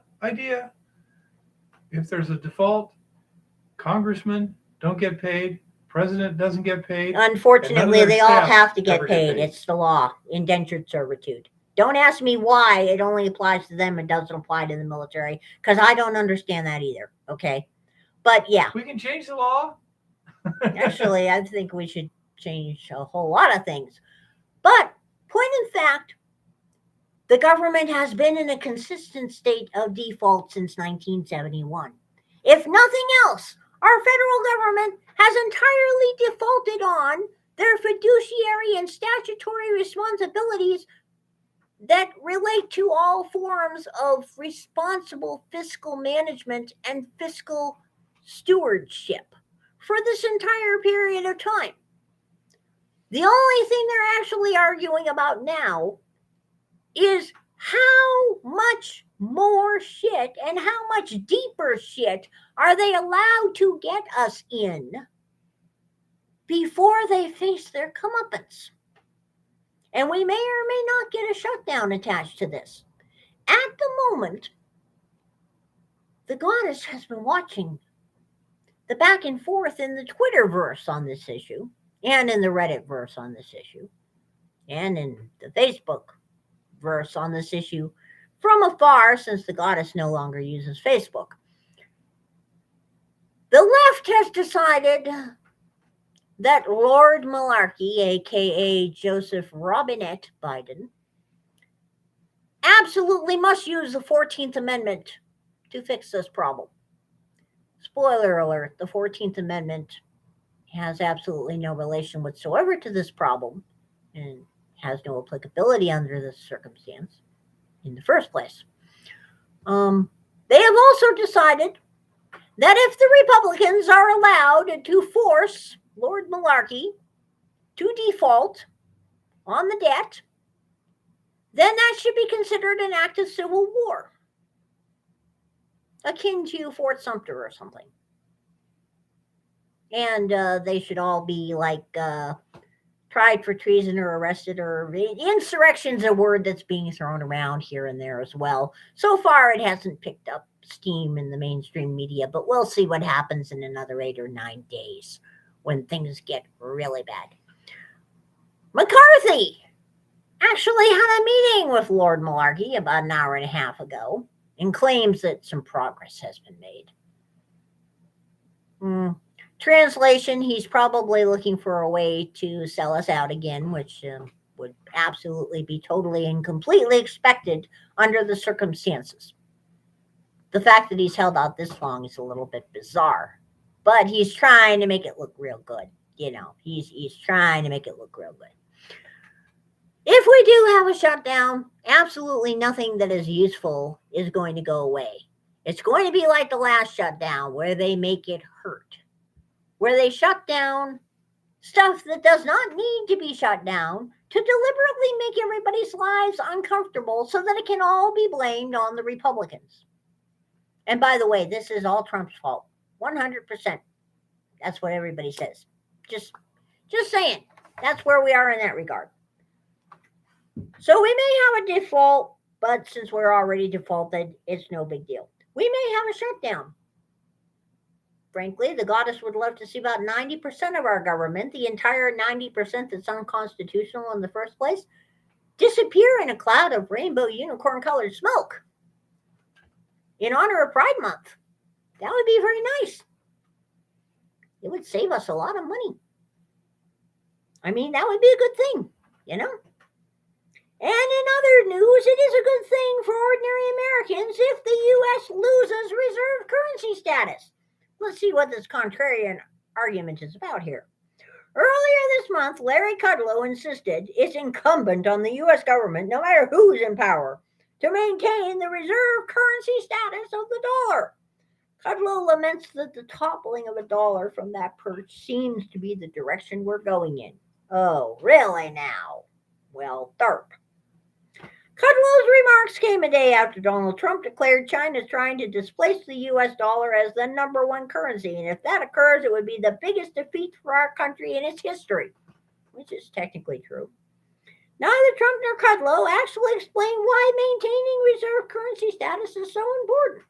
After all, it's clear it's not necessary for a country's currency to be a reserve currency in order for that country to have a high standard of living with a high degree of economic freedom. We could simply look to Norway and Switzerland to see that. What's good for the government isn't necessarily what's good for the people. Trump and Kudlow seemingly can't tell the difference between what's good for the U.S. government and what's good for the people. The idea that global reserve currency status for the dollar is essential to America relies on the false notion the interests of the U.S. regime and the interests of ordinary tax-paying Americans are one and the same. These interests rarely coincide, however, and they certainly don't when it comes to reserve currency status. This is especially the case when the dollar is unbacked by any commodity like gold and is simply a floating fiat currency that can be inflated at the will of the regime at any time. The global reserve currency status benefits the regime itself. This is obvious. The status of the dollar does indeed allow the regime to move to recklessly inflate the dollar and increase deficits.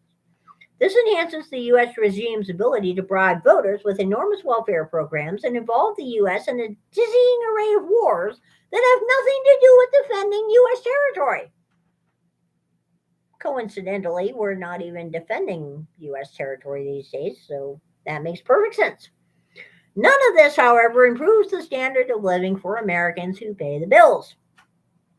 Even worse, when the dollar ceases to be the dominant reserve currency, an event that is inevitable, holders of dollars will see their purchasing power plummet. Yet, it not the end of the reserve currency status that is to blame for the inflationist pain. Rather, the fault will lie with the decades of monetary and fiscal mismanagement made possible by the dollar's status as the global reserve currency. To demand the regime continue to cling to global reserve currency status is to demand a continuation of the policies that have hollowed out the financial well-being of Americans for decades. Trump and Kudlow, however, are not troubled by this. For them, it appears the supposed importance of reserve currency status is not about economic concerns, but a political project. This shouldn't surprise us given the narratives surrounding the dollar status, which focus on China and Chinese geopolitical power as the main reason to fear a decline of the dollar. This isn't about protecting your wealth or reigning in government power. It's about increasing U.S. government power in the name of fighting the latest foreign axis of evil. In fact, China's currency, the yuan, doesn't even pose a threat to the dollar. The yuan is a fifth place also ran in the currency race. So for now, the dollar still reigns supreme. And being the regime whose currency enjoys global reserve status comes with many advantages. The first advantage is reserve currency status brings a greater global demand for dollars. This means more of a global willingness to absorb dollars into foreign central banks and foreign bank accounts, even as the dollar inflates and loses purchasing power. The goddess does have to point out that inflation is the United States' biggest export. Can you imagine how bad our lives would be at this point if we weren't exporting most of our inflation? Just something to think about there. Ultimately, this means the U.S. regime can hoodwink voters into accepting more monetary inflation, more financial repression, and more debt for many years before domestic price inflation becomes a political problem for the regime. After all, even if the U.S. central bank, the Federal Reserve, creates $8 trillion in new dollars to prop up U.S. asset prices, much of the world will take those dollars out of U.S. domestic markets, and this will reduce price inflation in the U.S., at least in the short term. The second advantage, the fact the dollar dominates in global trade transactions, means more global demand for U.S. debt, or as Reuters put it in 2019, the dollar is used for at least half of international trade invoices, 5 times more than the United States' share of world good imports, fueling demand for U.S. assets. Those assets include U.S. government debt. In fact, as Robert Murphy notes, this inflation-fueled demand for U.S. assets will be heavily tilted toward debt rather than equity in growing companies. This rush for debt pushes down the interest rate at which the U.S. government must pay on its enormous $30 trillion debt. All in all, reserve status for the dollar means a lot more U.S. government spending. This produces no net benefits since government spending itself distorts the economy, drives up prices, and otherwise redistributes wealth according to political considerations rather than according to the needs of consumers and entrepreneurs. None of this is good for the productive people in the U.S., and there are fewer of those than usual these days. For one, deficit spending, whether for elective wars or welfare programs, must always be paid for in the form of price inflation, the inflation tax, or in terms of future ordinary taxation. Moreover, reserve currency status creates political cover for the regime's easy money policies in the short term. That is, global demand for the dollar helps create the temporary impression that monetary inflation comes with very few downsides. This, however, can only continue until the dollar's reserve status ends or significantly weakens.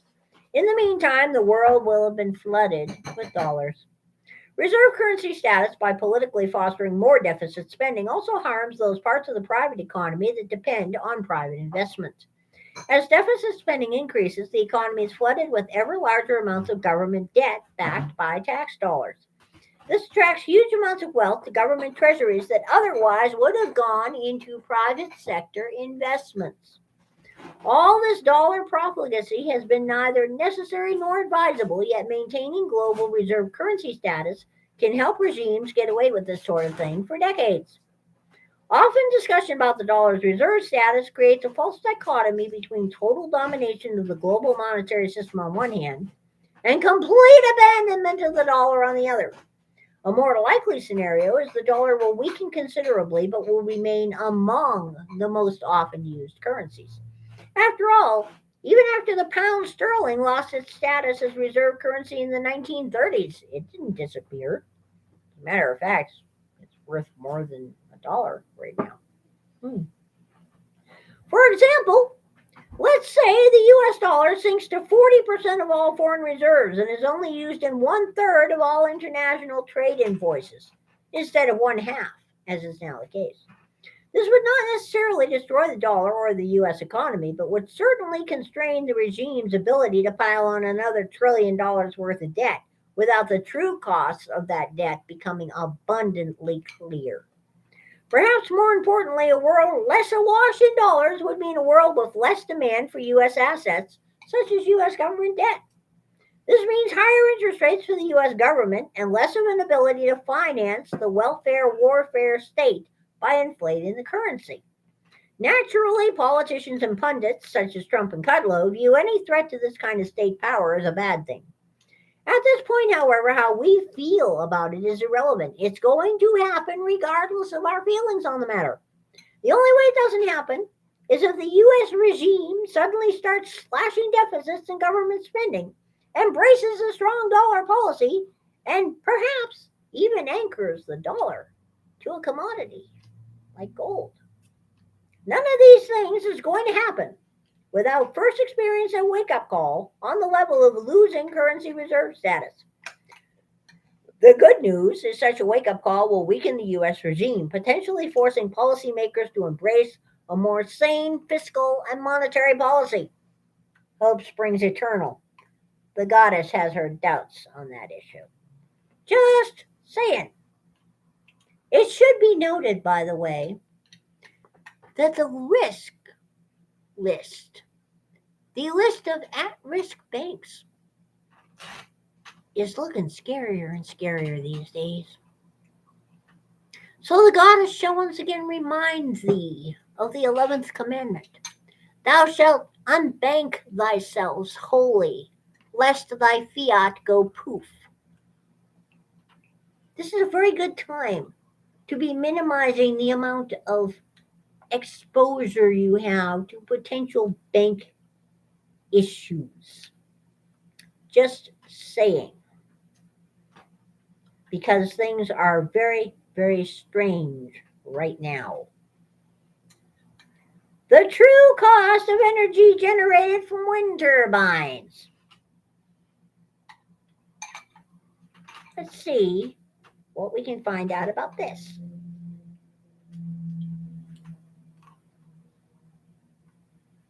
Just have to try to get rid of the ad on the page.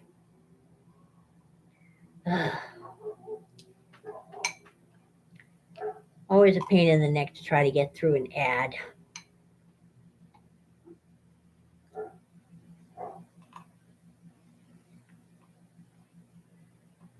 Well, if you want to look at that article, go to Zero Hedge and read it because it is quite interesting, and I'm not in the mood to try to get through that ad at this moment. If I can't get it to go away in a second here, I'm going to stop trying because it's just typical.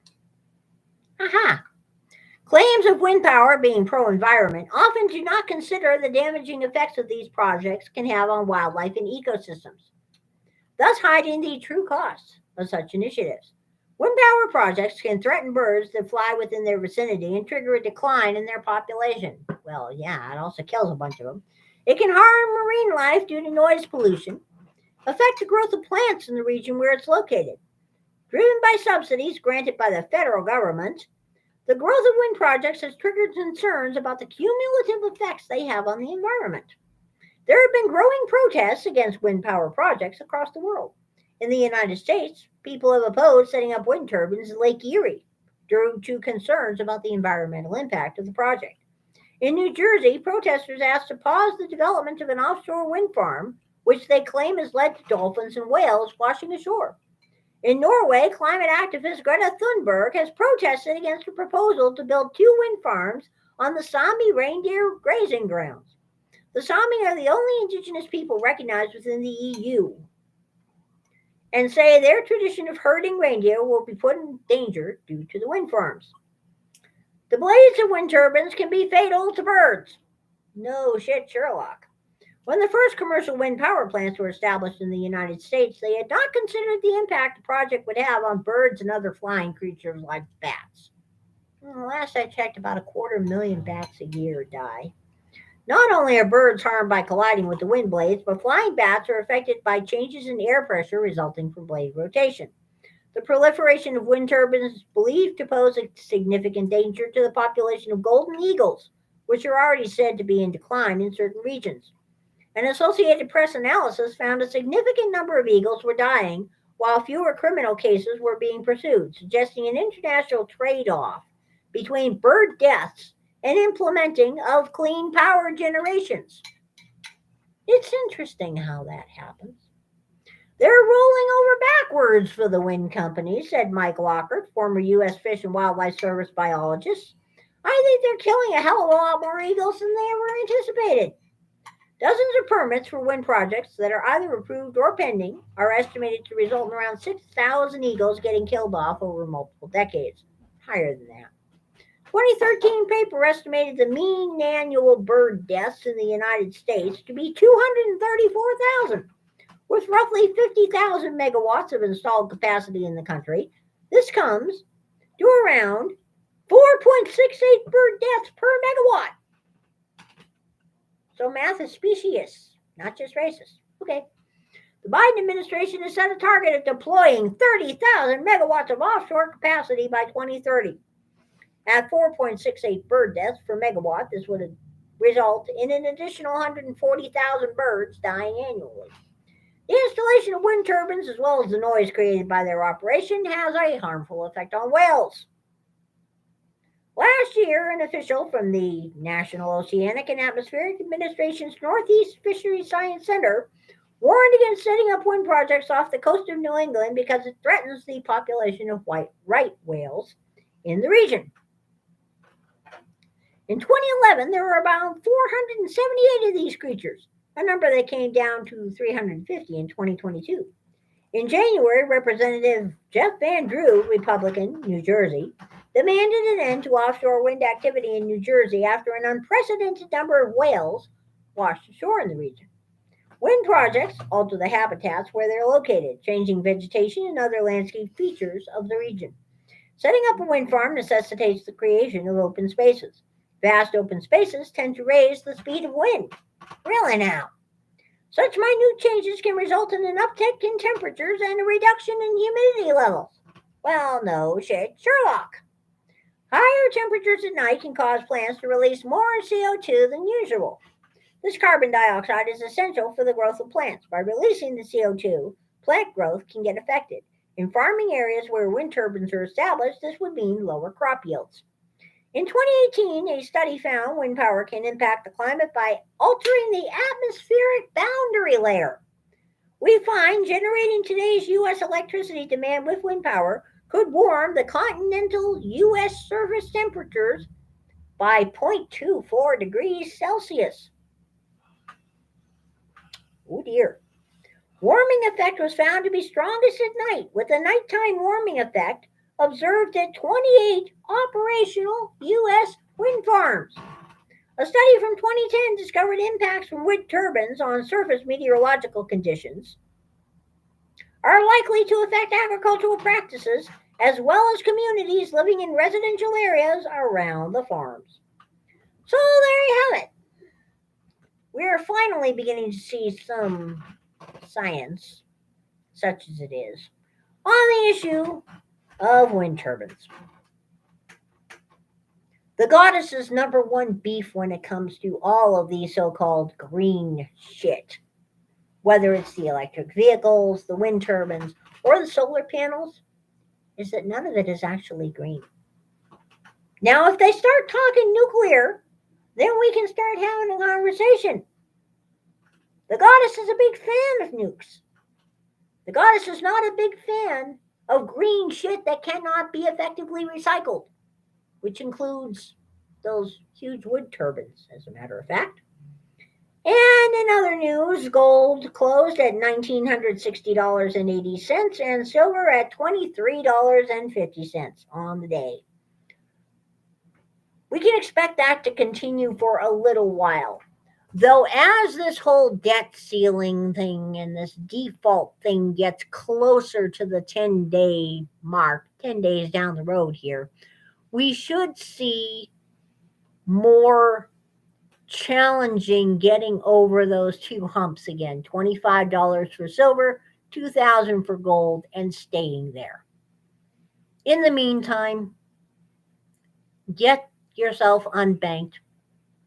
Make sure your pantry is stocked. Having a stocked pantry is a very important thing. And remember, if you don't hold it, you don't own it. Bye.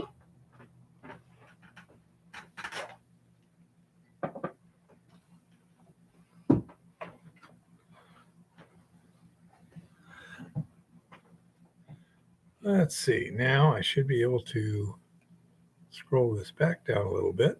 There we go. I can change the size of the text on the comments so I can see them from back there. Yay. By the way, did anyone else find it amusing to hear the term environmental impact applied to wind turbine blades smacking bald eagles out of the sky? I just thought the pun was hilarious. Oh, so. Well, you know, their dog was going to get run over by their karma here real quick. Yep. Just saying.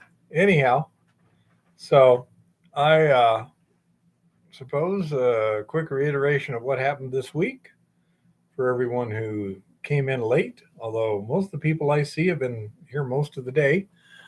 Got the engine in the truck, got a power steering pump that doesn't quite match up the threads. It's metric versus, well, the new one is SAE, the old one was metric.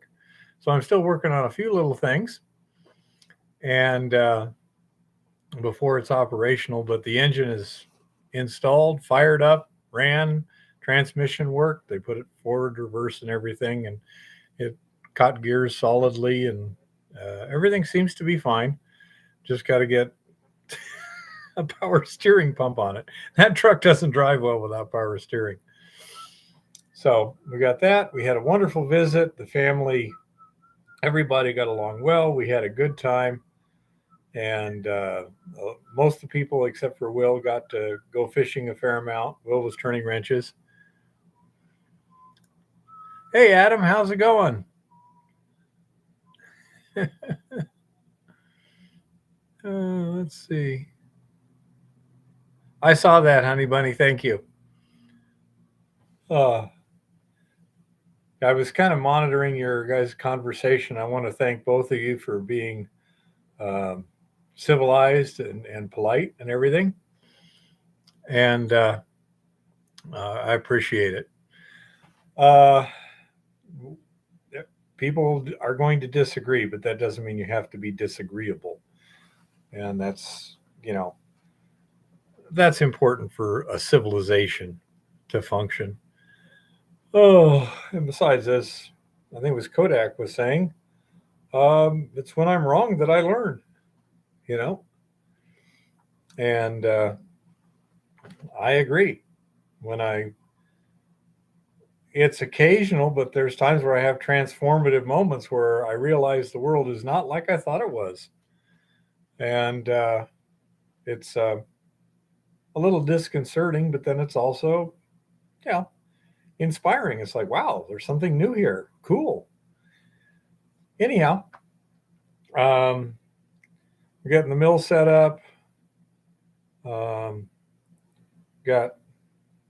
about a week's worth of stuff there to get it all up and running. And then we have to get some more ore and start processing stuff. And the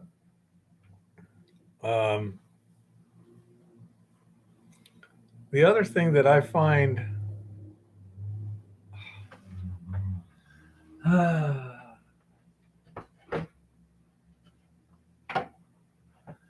Okay.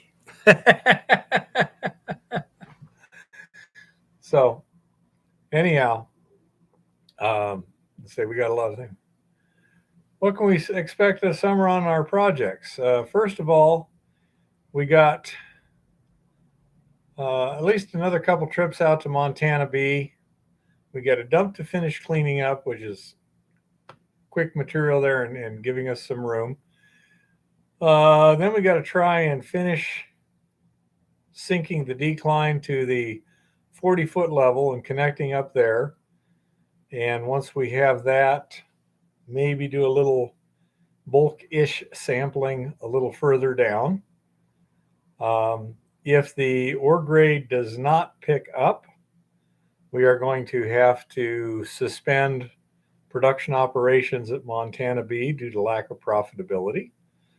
We have another couple prospects, old mines on our claims over by Montana Bee that need to be more thoroughly examined. One should be pretty straightforward.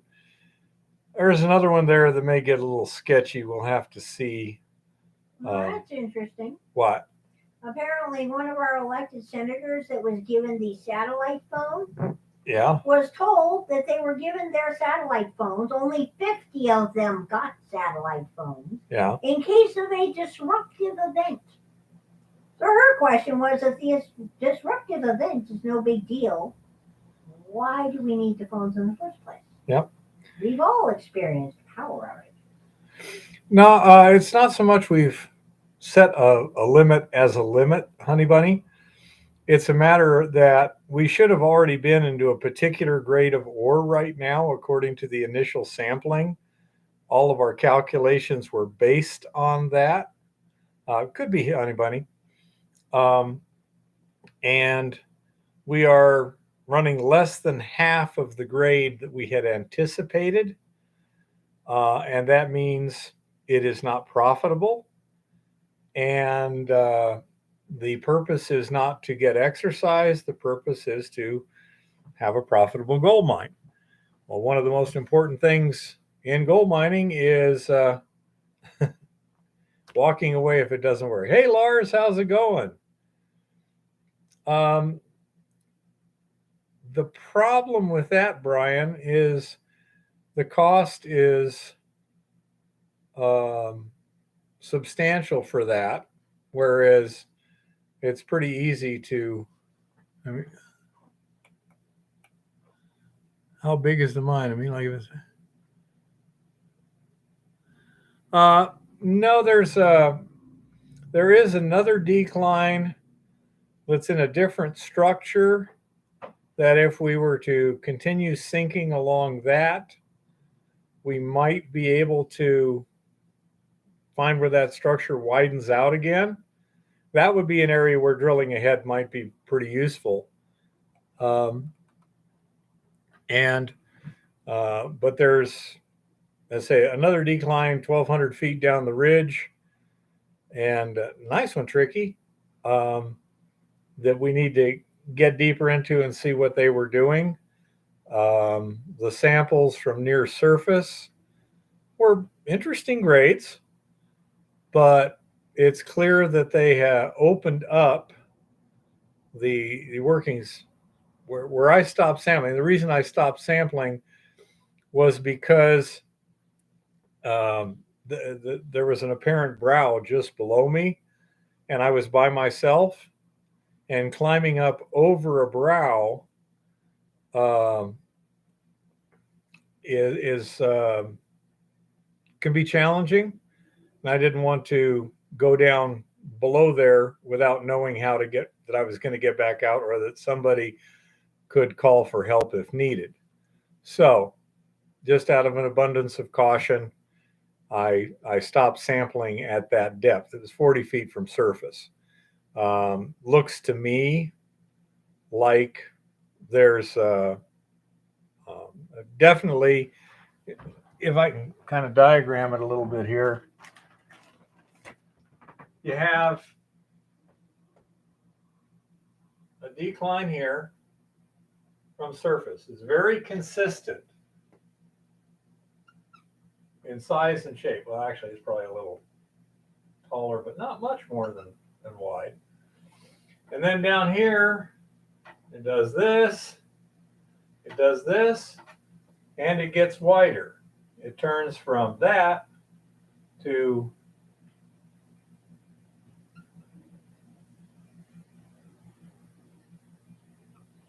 that indicates to me that this here was mainly for access, and they were exploring.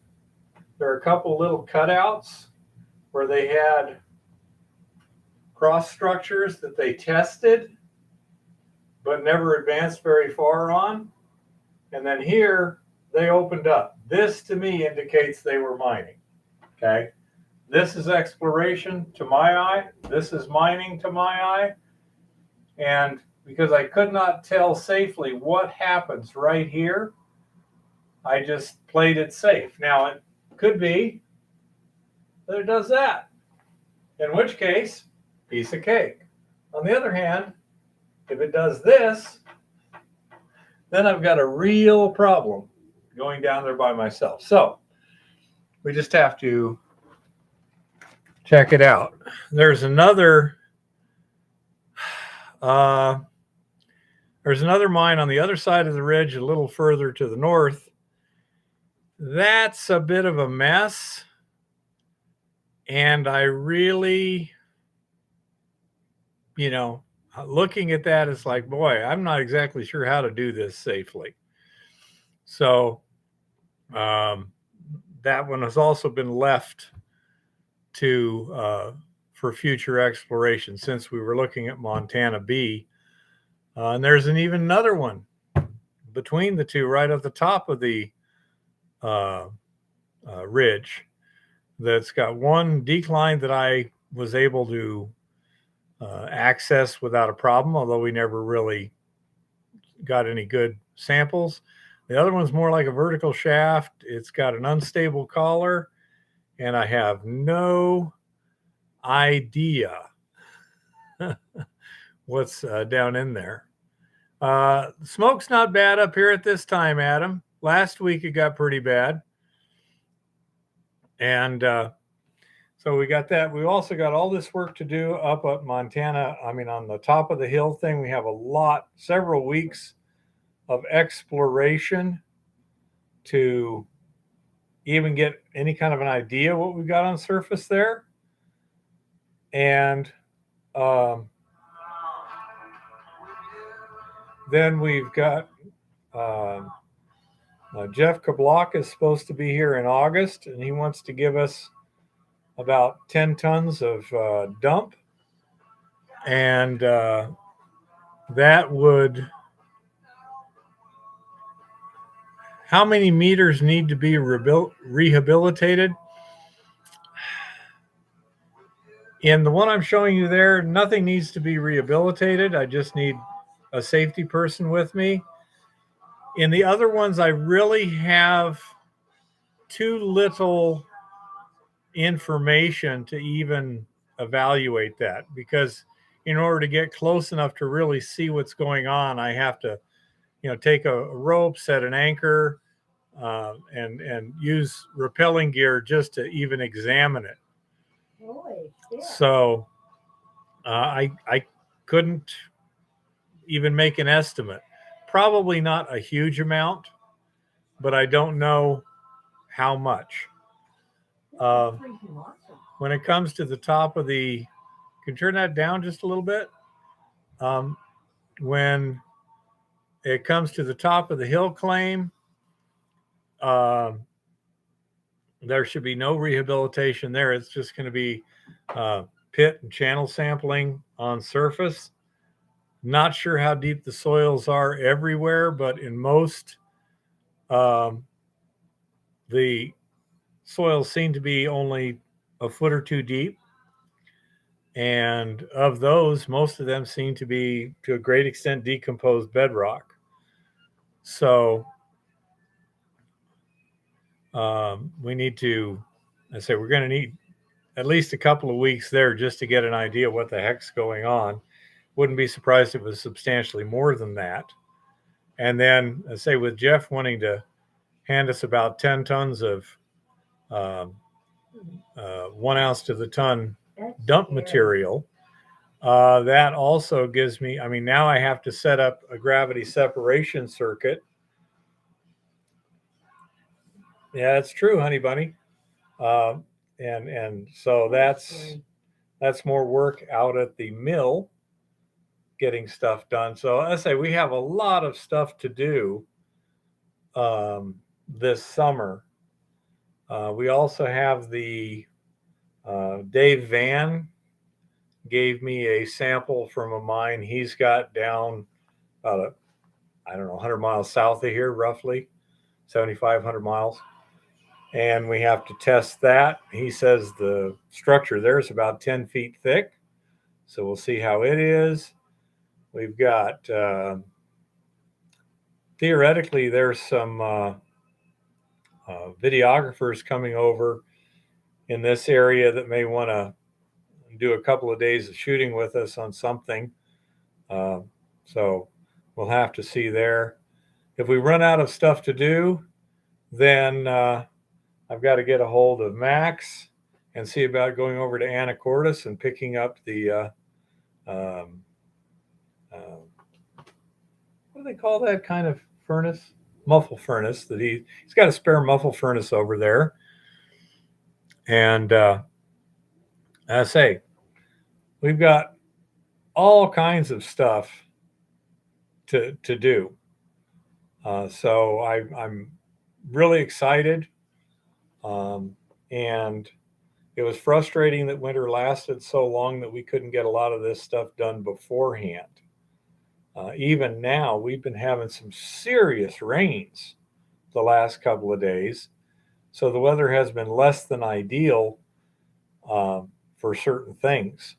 I mean, we had, let's say, both today and the day before, it was just pouring. I mean, I've been in some serious thunderstorms before, and that had to be coming down at a rate of 3 to 4 inches an hour. That is very, very scary. It was coming down hard, not for very long, not very large areas, but it was coming down. So we have a lot of stuff to do, a lot of irons in the fire, a lot of interesting projects ahead. And I'm sorry I haven't been able to do much in the way of mining videos of late, but haven't been able to do much in the way of mining and milling of late. And the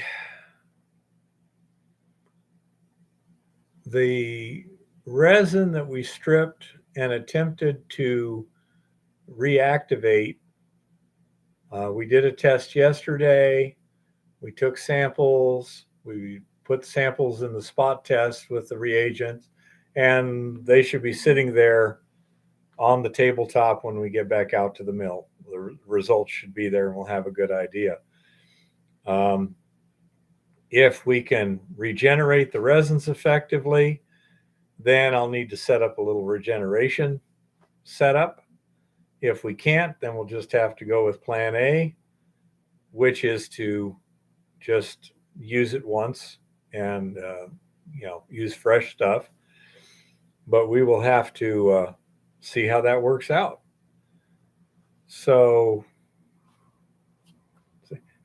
hey Jim, have you seen up on the hill there? Did you see any gully washers? Because we got a couple down here in the Helena Valley in the last couple of days. Nope, we haven't had any positive results with the zinc at all, honey bunny. And the resin is working fine, so I don't see any justification to spend more time on that at this point. We have an effective method that works really well. But we did do some simple tests, and it didn't seem to be of any substantial benefit.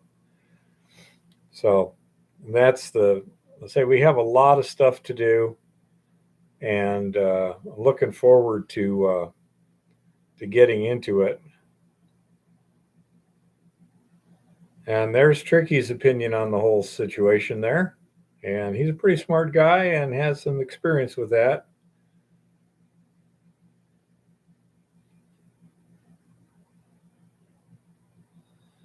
Yeah, I was wondering how the snow was holding up in the rain, Jim. So I don't know about top of the hill, but the Helena Valley got just hammered the last 2 days. But it's also been very narrow. For example, you know that stuff we went through yesterday, little one? Yeah. Out at Lawrence, which is about 5 miles from there, and it was going that way. Yeah. Virtually nothing. Barely got the dirt damp. Okay. Whereas we were in a serious, and today you said you were in a serious. It would depend, not sure, on what the collar is made out of and what materials and tools you have available. Both of those can work in cases. If it's really bad ground, you're probably going to need to do more than bolting. But that one place in Oregon that we were at years ago, we used a 20-foot chunk of 6-foot culvert stuck in the side of the hill to provide us a good secure collar, because the side of the hill kept wanting to slough down, and it was in the back of a trench. We're getting the stuff out. Oh, it was a really pain in the butt. There was water involved. And so that was a very good solution to that problem.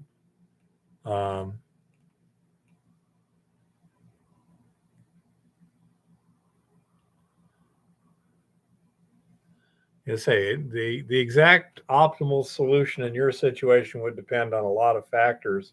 There is no um, standard solution that's best for everything. I mean, the big mines, they will put up rock bolts and then cement in a collar structure, you know, so that it's not going anywhere for a century. But that's expensive. And, with the budgets they're working with, that's fine. And, again, as Honey Bunny says, that's another way that works. It just all depends on your situation.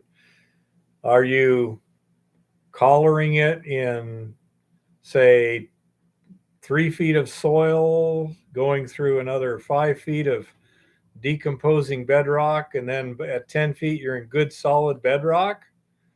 Well, shoot, you could dig a shaft, put your timbers and lagging in there, and then pour concrete between the two. Does a fantastic job. If it's up on the top of a hill that's, got a footpath, it's going to be a bit of a bitch. Depending on the situation, in some cases, you can use local timber at the site a lot easier than you can haul new stuff up there. And so that's a real possibility.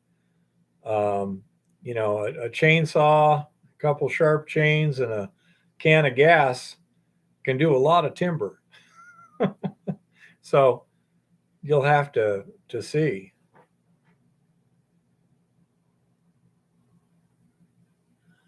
Yeah, if you only had a couple feet of loose stuff, one of the simple things you could do is shovel it back about a couple feet in all directions, and now you've got a good solid collar. Or you can put a timber thing with some lagging going down, making a good solid insert, and then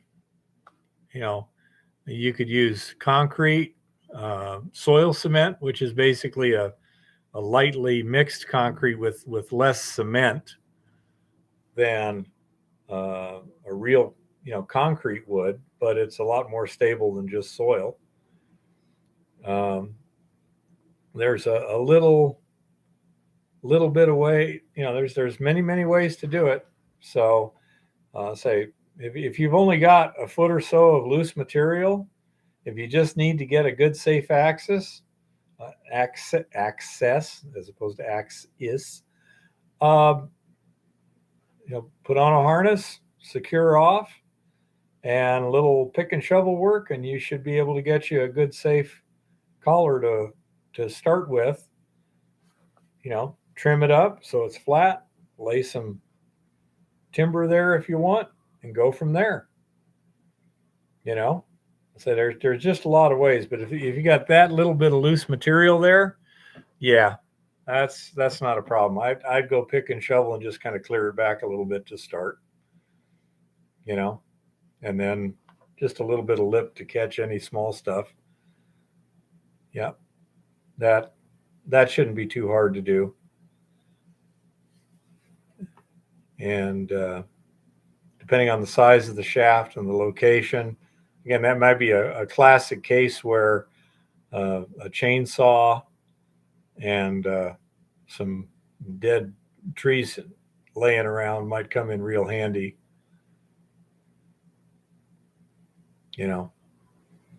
So that's that I'd just start digging first, see how you can get to it, but definitely harness up and make sure you're on a good anchor, so that if you do make a boo boo, it's not your last boo boo. It'll just be a painful boo boo. Also, something like that, it's really important to have a safety person there in case you do make a boo boo, so that there's a lot of things where an extra hand can make, you know, a lot of help. But anyhow, that's how you just want to be very cautious when you're working in anything that you can't easily stop yourself from falling down. I mean, if you had a 20-degree decline, well, you're not naturally going to roll down that. Don't trust a single rope. Yeah.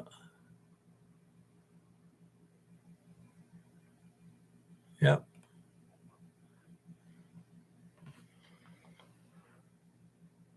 Well, what do you mean by a single rope, uh,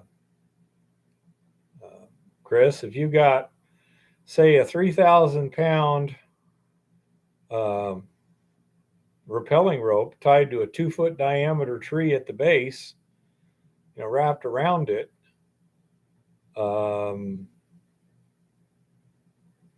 is the increase. I mean, how do you hook up two ropes and maneuver around them reasonably efficiently? You got a pick and a shovel, and you got two ropes and this and that. That could get pretty comely. Well,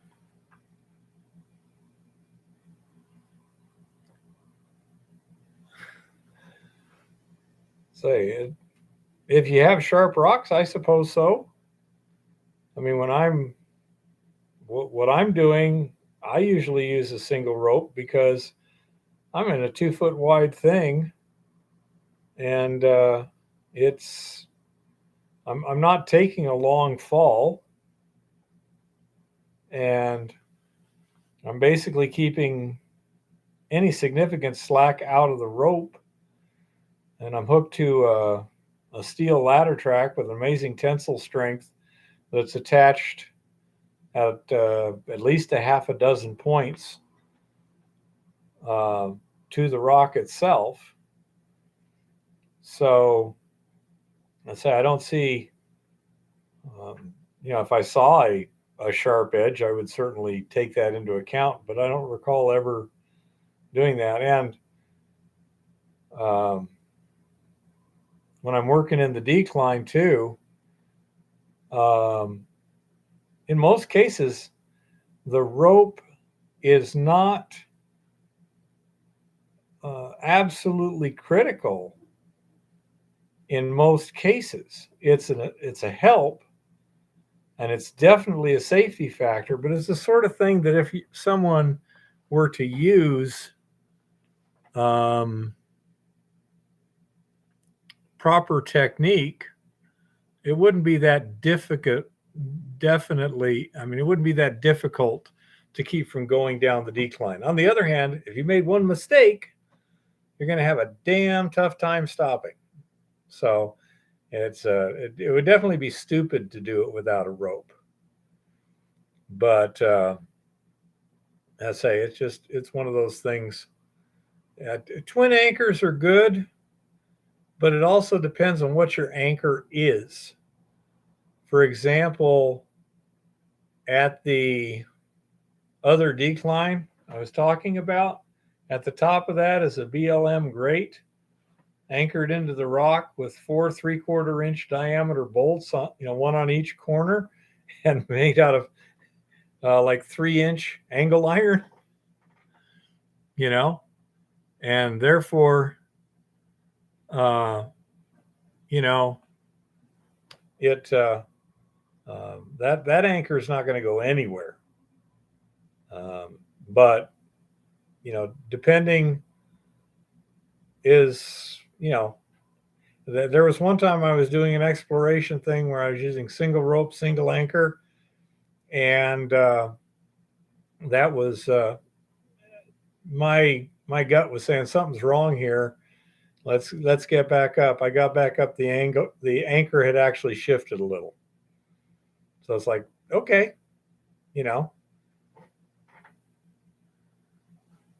Oh, I agree. It's very useful at times, Chris. Most times I'm dealing with situations where this is where this one thing I was telling you was kind of sketchy. Yeah, I'm not sure what it would take to do that safe. That might be a case where 2 ropes or this or that. I may have to knock down a bunch of loose stuff before I follow it down myself. I don't know. I say that was just looking at it. It's like that looks a little sketchily, you know. But I said I didn't even get close enough to have a firm opinion on it. And yeah, as I say, getting over there, I'll be more worried about stuff like that. But let's say this one here, not a problem. That one will be pretty easy, except possibly the brow. Notice when I wasn't absolutely certain I could handle it, I didn't even go far enough down to where I could see exactly what I have to do. I'm not a coward, but neither am I exceptionally brave.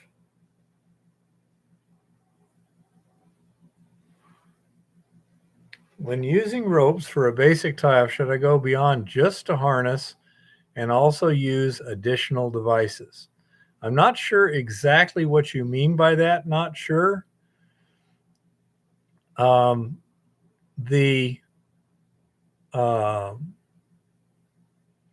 harness I've got will break my back long before it'll break the harness. The rope I'm using is 3,000 pound static line. And I will rappel down using both a figure 8 as my rappel brake, and there's lots of different ways of you can do that. But then I will also have a what do you call it? A prusik knot hooked up. So if I were to lose consciousness, I'm going to stop. With a figure 8, if you let go of the tension, you're going to take off. I think some of these other brakes basically lock if you do. And I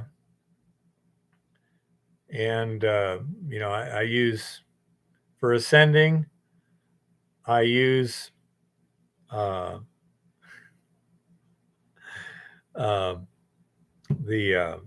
Jumar ascenders, and I'll have 2 ascenders, each one hooked independently to the harness. as I'm going up, so at a single point of failure won't do anything unless the point of failure is the hookup to the harness or the anchor to the rope. And again, I tend to be very particular about my anchors. And say, I'm not sure some of these new trucks if I trust the bumper, John. uh, I will say this, that for ascending a rope, the foot Jumars, the ones that hook to your ankles and feet, work a lot better. They're a lot less, they require a lot less strength than the hand Jumars. Okay. But you're also going to need an upper anchor that you move up because if you lose your balance on your foot Jumars, you don't want to go over backwards. Okay. Yeah, old carpet is great for chafe protection. You definitely want to make sure that your rope is not over a sharp edge or a rough edge where it can lose its strength. But 90% of fatal rappelling accidents come from failure of the anchor. So said the mountaineering book that I read on rope work. And so that's thing. Also, and this is something I would suggest to everyone, before you ever try going down a mine shaft, before you ever do that, attach your rope someplace that you can get off of the bottom of easily. For example, get it over a branch on a big tree, 20 feet up or so, so that you can practice climbing up, climbing down, and like that. And importantly, switching from descending to ascending with never having a place to stand on. Basically, if you're hanging in thin air or there's absolutely nothing around you and you're rappelling down and you decide you need to go back up, can you do that? Can you do it readily, reliably? Practice it. Up and down a rope, up and down a rope, 10 times in a row. If it's 10 feet, what you're practicing is switching from, rappelling to ascending, to rappelling to ascending, rappelling to ascending. You should be able to do that all without touching anything but the rope. And you need to know what your physical limitations are too. Because especially if you're using Jumars, it's, it takes a lot of core strength. And that is something that you don't know how much you've got until you lose it. I was in a shaft with Jason and another gentleman over there near 29 Palms. And I was getting pretty tuckered because I had to go about 70 feet up a rope hanging in the middle of nothing, which is the worst. Even if you've got just a wall next to you to where you can just brace your feet, you can brace your feet, hang in your harness, and rest. When you're hanging in thin air, if you don't have certain particular equipment, you're using strength just to stay there. If you got a hip harness like I have, a sit harness, and you're hooked up there, if you let go of that rope, you just go upside down. Okay.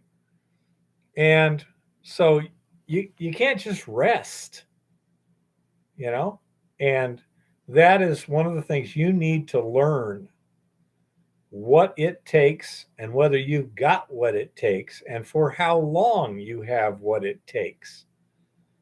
Because if you get in a bad situation and you run out of energy, what are you going to do? Yeah, definitely. If you're going to be doing rope work, you need to practice, practice, practice. And I would, um, I would definitely do it in thin air as your worst case scenario.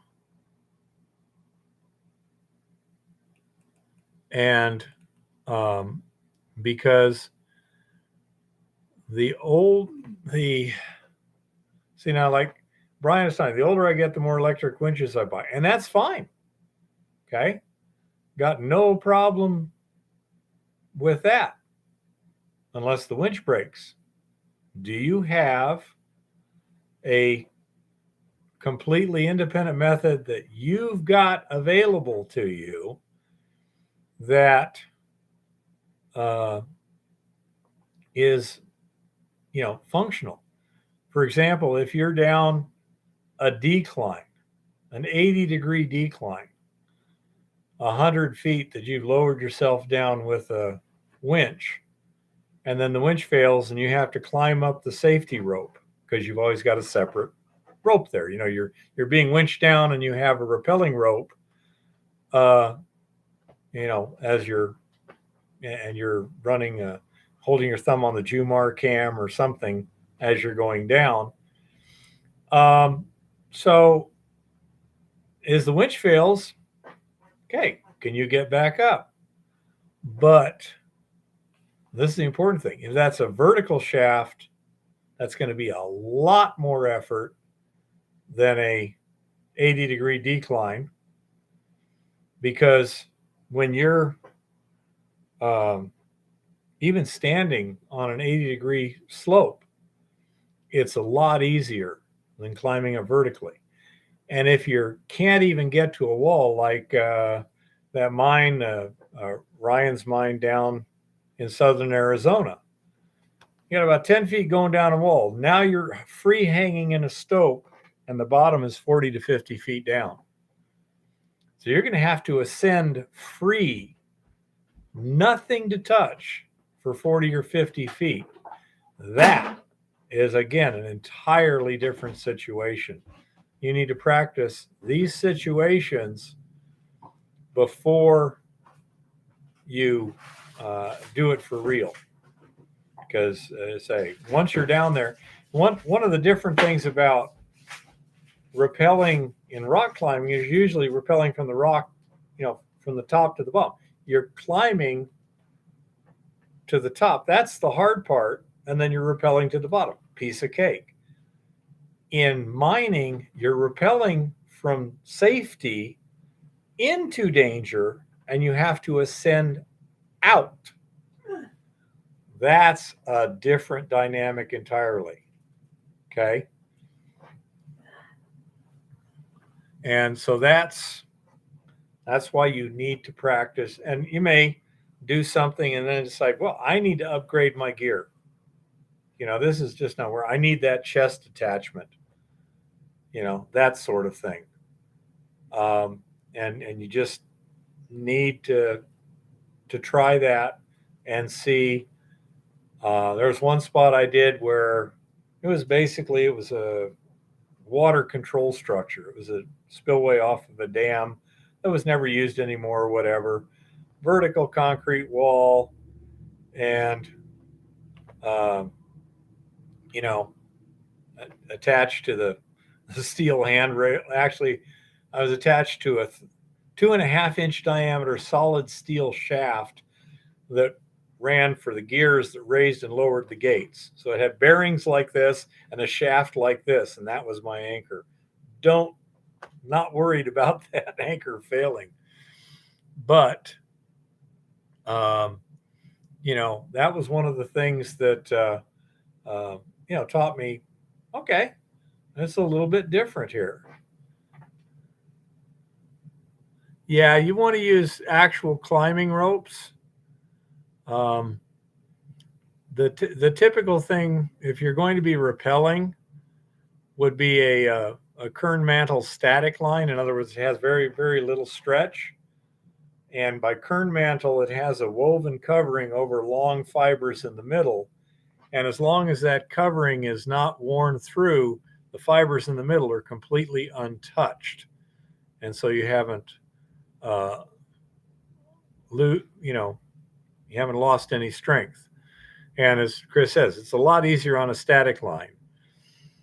A dynamic line has stretch in it. It's built for climbing so that if you lose your grip and you fall, when you hit the end of that rope, it stretches to absorb the impact. Really important in that situation. A static line will break your back. But for rappelling from a solid anchor down, you want a static line. You do not want a dynamic line. And most climbing ropes are dynamic lines because most people climb up and then rappel down. But yeah, you definitely want climbing rope and you want static line. Okay. So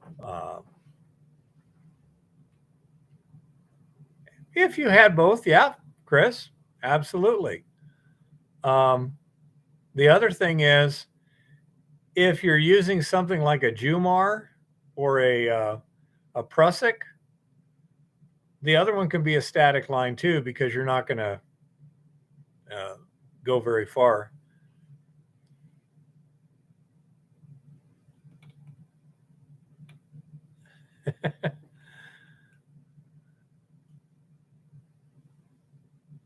Yes, dynamic rope is superior for climbing, but definitely inferior for rappelling.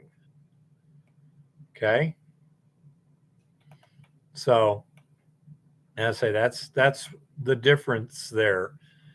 And again, see if you can say, especially if you have a climbing facility near you, whatever, ask around and try foot Jumars, regular Jumars, chest harness, sit harness, all these things. See what is comfortable for you, what you can handle the physical demands of. And remember, it's the anchor. 9 times out of 10, if you're rappelling with proper gear, it ain't the gear that's going to fail you. It's the anchor that's going to fail you. So be aware of that. I say, and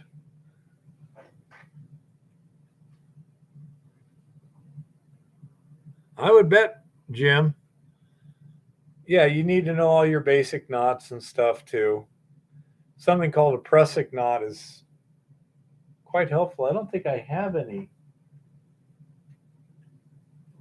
rope or anything here, but a Prusik line is actually quite, or a Prusik knot is actually quite simple. You just basically take a loop and you got to have the other thing, but you wrap it around your thing 3 times, and you got to wrap it around, stick it through, wrap it around, stick it through 3 times. And then if you pull on this, it's not going to slip. But if you go this way, it will slip. And so you have a locking anchor there. And I say that's what I use generally as my safety on my single rope. I say that's why I'm rappelling with the figure 8 and pulling the Prusik down. And I have tested it. Just go, let loose of everything a couple feet above the ground. Do I use a booster for Eco Goldex? I am not sure what you mean by a booster. I presume that means some sort of chemical used to increase the activity of the Eco Goldex. If that's so, let me know. If not, let me know. All we're using is the Eco Goldex itself and enough lime, which is very little in most cases, no, we don't use any kind of oxidant or anything like that to help to try and help it. We don't need to. And we use very little lime. As a matter of fact, sometimes we don't add any lime because the solution is already alkaline enough. The Eco Goldex, I don't think, have we ever actually just tried straight Eco Goldex to see what the natural pH is? I don't recall ever doing that. I'm not sure what. No, we have not. Yeah, I don't think we've ever tried just taking pure water and Eco Goldex and mixing it up at the normal concentration and seeing what the pH is. But it's, I'm pretty sure it's above 10. I would say that our ore is also mildly basic. Yeah, our ore has a natural pH of about 9. So we don't have to add much lime at all. And saying so, there's some batches where we never added any lime because the ore itself is basic. The Eco Goldex is basic, and all we're trying to do is get it between 10 and 10 and a half. At 11 to 11 and a half with our ore, the speed of dissolution decreased, and therefore we want to keep it between 10 and 10 and a half. I know there's been some times where it's been over 10 and a half and we're like, okay, we'll just live with it. Next batch ought to bring it down, hopefully. But it is, I don't think, have we ever been over 11 in an actual batch? I don't think so. We're usually like 10.6 or 10.7 or something like that. At most. Just barely out of parameters.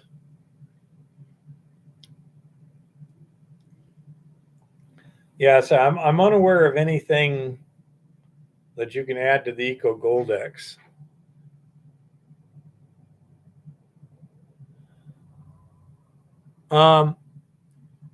We do that, Honey Bunny, and then we check the pH again and add lime if needed.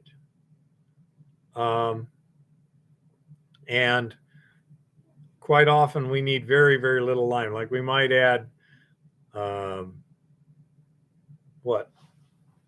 or 3 cups of Eco Goldex and maybe a half a cup of lime. Yeah, if that. Something like that. Or I say quite often no lime at all. And these are 3/4 ton batches. Do you expect the top of the hill ore will react good with the Eco Goldex? I do not expect anything on an unknown ore body. That will get you in big trouble. I really have no idea. I don't know whether the gold will be coarse, whether it will be bound with other stuff, crystal locked in pyrites, anything like that. I have no idea at this point. We'll have to get samples, get assays, and then start doing some analysis before we have the any kind of data to make any kind of expectation. That's why we do the bottle roll tests. I don't know what you mean by the ore is self-dissolving from a really fine grind, Honey Bunny. The gold itself is extremely fine, so it doesn't take much contact with the Eco Goldex to do a good job of dissolving it. We are not grinding it very coarse at all. We're doing right now, we're doing it to 20 mesh minus because the bottle roll tests indicate that gets better than 85% recovery in 24 hours. And by going to a 20 mesh grind, we can increase the throughput, decrease plugging, and a few other little things. The more grinding you do, the more it costs you in a variety of ways. You get more slimes, so the percolation in your tailings is less. There's just a variety of negatives. On the other hand, the coarser the grind, the less accessible the gold is. So it'll depend on the porosity of the rock, the size of the gold particles, and a number of other things. This is why empirical testing is so important. That's the way you find out where your optimization is. You know, we're not even liberating the particles, Jim. We're getting mineral exposure to simply the porosity of the iron oxides is such that on a 60 mesh particle, the Eco Goldex can get into it to get to the gold particles, is my guess. Okay.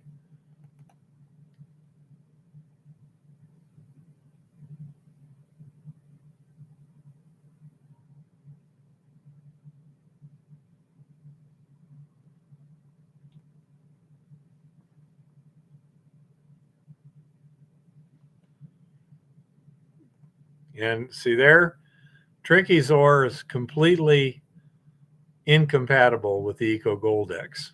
Jin Chan is probably the exact same stuff or damn close to it, just marketed in a different area under a different name.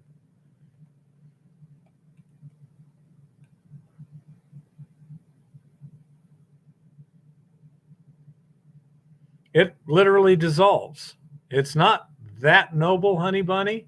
It is relatively unreactive, but certain solutions it reacts just fine. As an extreme example, I took a 1 gram wafer of gold and dissolved it in aqua regia in 10 minutes completely. You know, we were using the Eco Goldex, honey bunny. That's what it's designed to do. The Eco Goldex has chemistry that will, in fact, complex with the gold and put it into solution. It does. It's not as fast as aqua regia, but it's faster than cyanide. You know?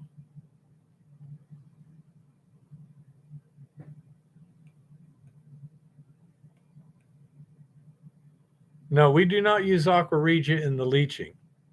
Okay? I was making a standardized sample years ago. I needed to know what the concentration of gold was in my standards. And so I simply dissolved a known amount of gold and a known amount of aqua regia. Works simple. No. Okay. Let me go through it from the beginning then, honey bunny. Okay, since you're a little bit confused here as to what we're actually doing. I'll do a complete flow chart here. Okay, you can see all that.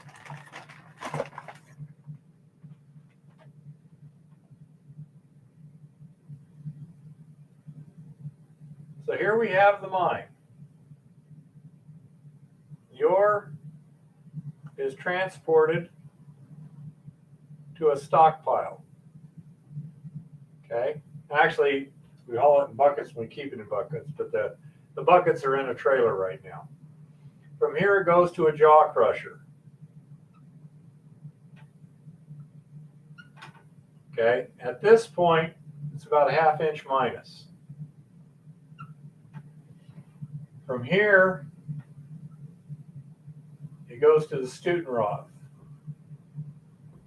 mill. This is an impact mill, and through screening and regrinding, this is 20 mesh minus.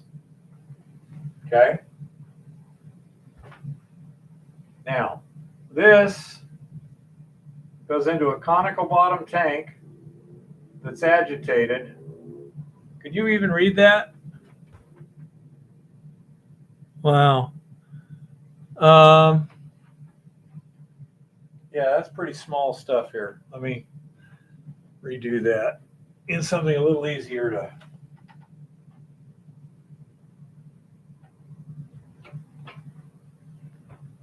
Sorry about that.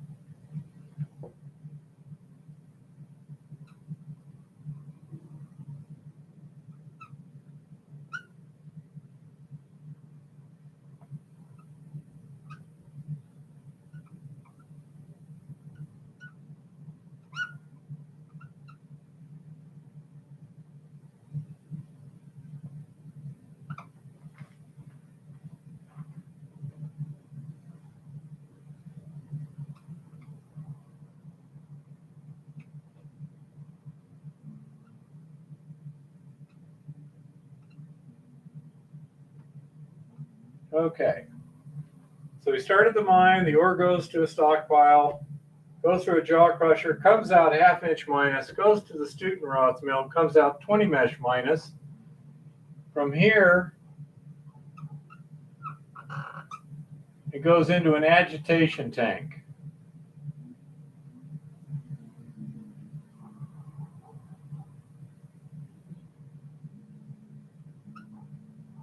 Now, into this agitation tank, we also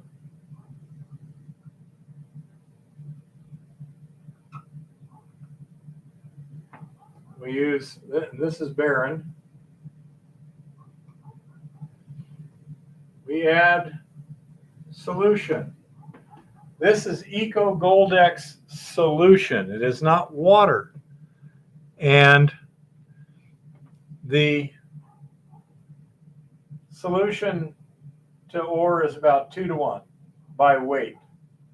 So we have 1.5 tons of solution to 3/4 of a ton of ore currently. We can run up to 1 ton of ore in this tank at that same solution strength, and we might even be able to run a little more ore with a lower solution strength, with a little thicker slurry. Now, after it's been agitated for 24 hours, it comes out of here. And here we have a lined pad, and we dump it. And this creates tailings.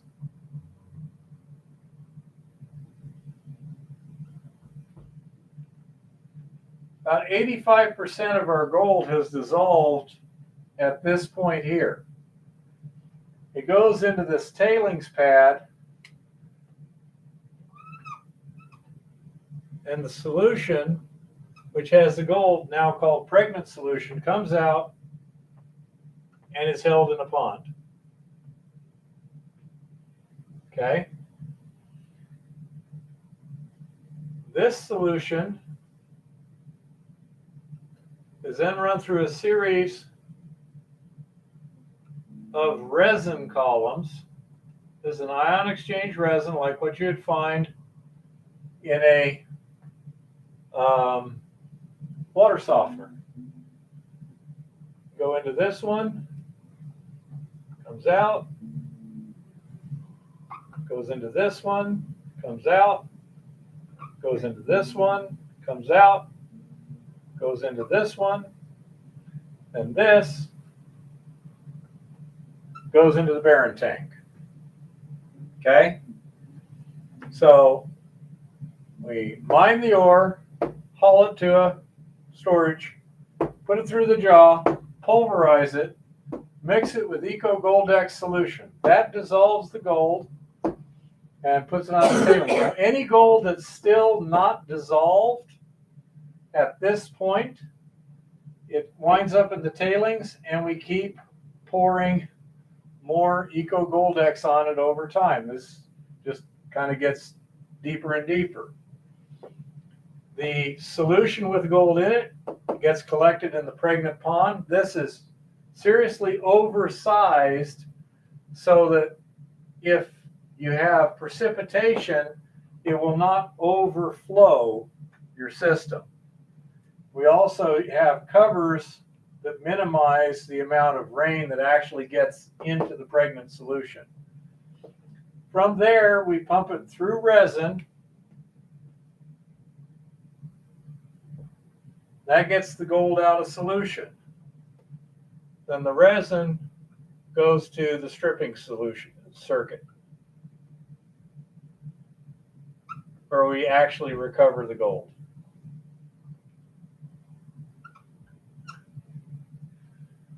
Okay? And that is kind of a thumbnail of the whole thing. And so, say, Chris and Tricky Dicky know a lot more about the basic chemistry of the Eco Goldex, but it's a proprietary thingy. And in my opinion, the people who are selling it are not technically highly knowledgeable about all the details. They're more like salespeople and not tech support. Okay. So that's another reason why the chemistry you're most confused about. Yep. Because we don't know exactly what's going on here either. Now, what we can do is the resin beads are slightly heavier than water, Brian, but they're contained within fiber discs in the cartridge, so that when we're running solution through it, they actually float up and go to the top of the cartridge.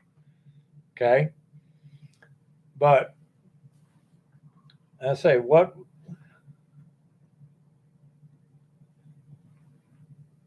I don't know if ammonia will dissolve gold effectively, and if you're using gaseous ammonia to make an ammonia solution, I imagine you would have a lot of off-gassing. If you had contained, where is it here? Agitation tanks here. If this was contained and stuff, maybe, but I say, as far as I know, ammonia doesn't dissolve gold. If anyone knows any differently, let me know. I know ammonia can dissolve certain silver compounds, but I don't believe ammonia dissolves gold. There's a number of other things. Yeah, the problem with pressurized containment is expense. This tank here, wow, it's hard to do that. This tank here costs, do you recall how much it was? $1,500, I think, brand new. Yeah, something like that. Something like that. And it, this is hard to do. The pumps are less than $100 each. So this whole system here is less than $2,000. Okay. And it has a cover on it with a lid that screws in. I am unaware of anyone using ammonia to dissolve gold in an ore leach. One thing that you can run into, honey, is that the chemistry is very complex. Okay? Because the rock itself has a lot of different things in it, and each ore has different stuff in it. If you're using, say, ammonia on, say, electronics parts, okay, you have a relatively small number of things you're dealing with.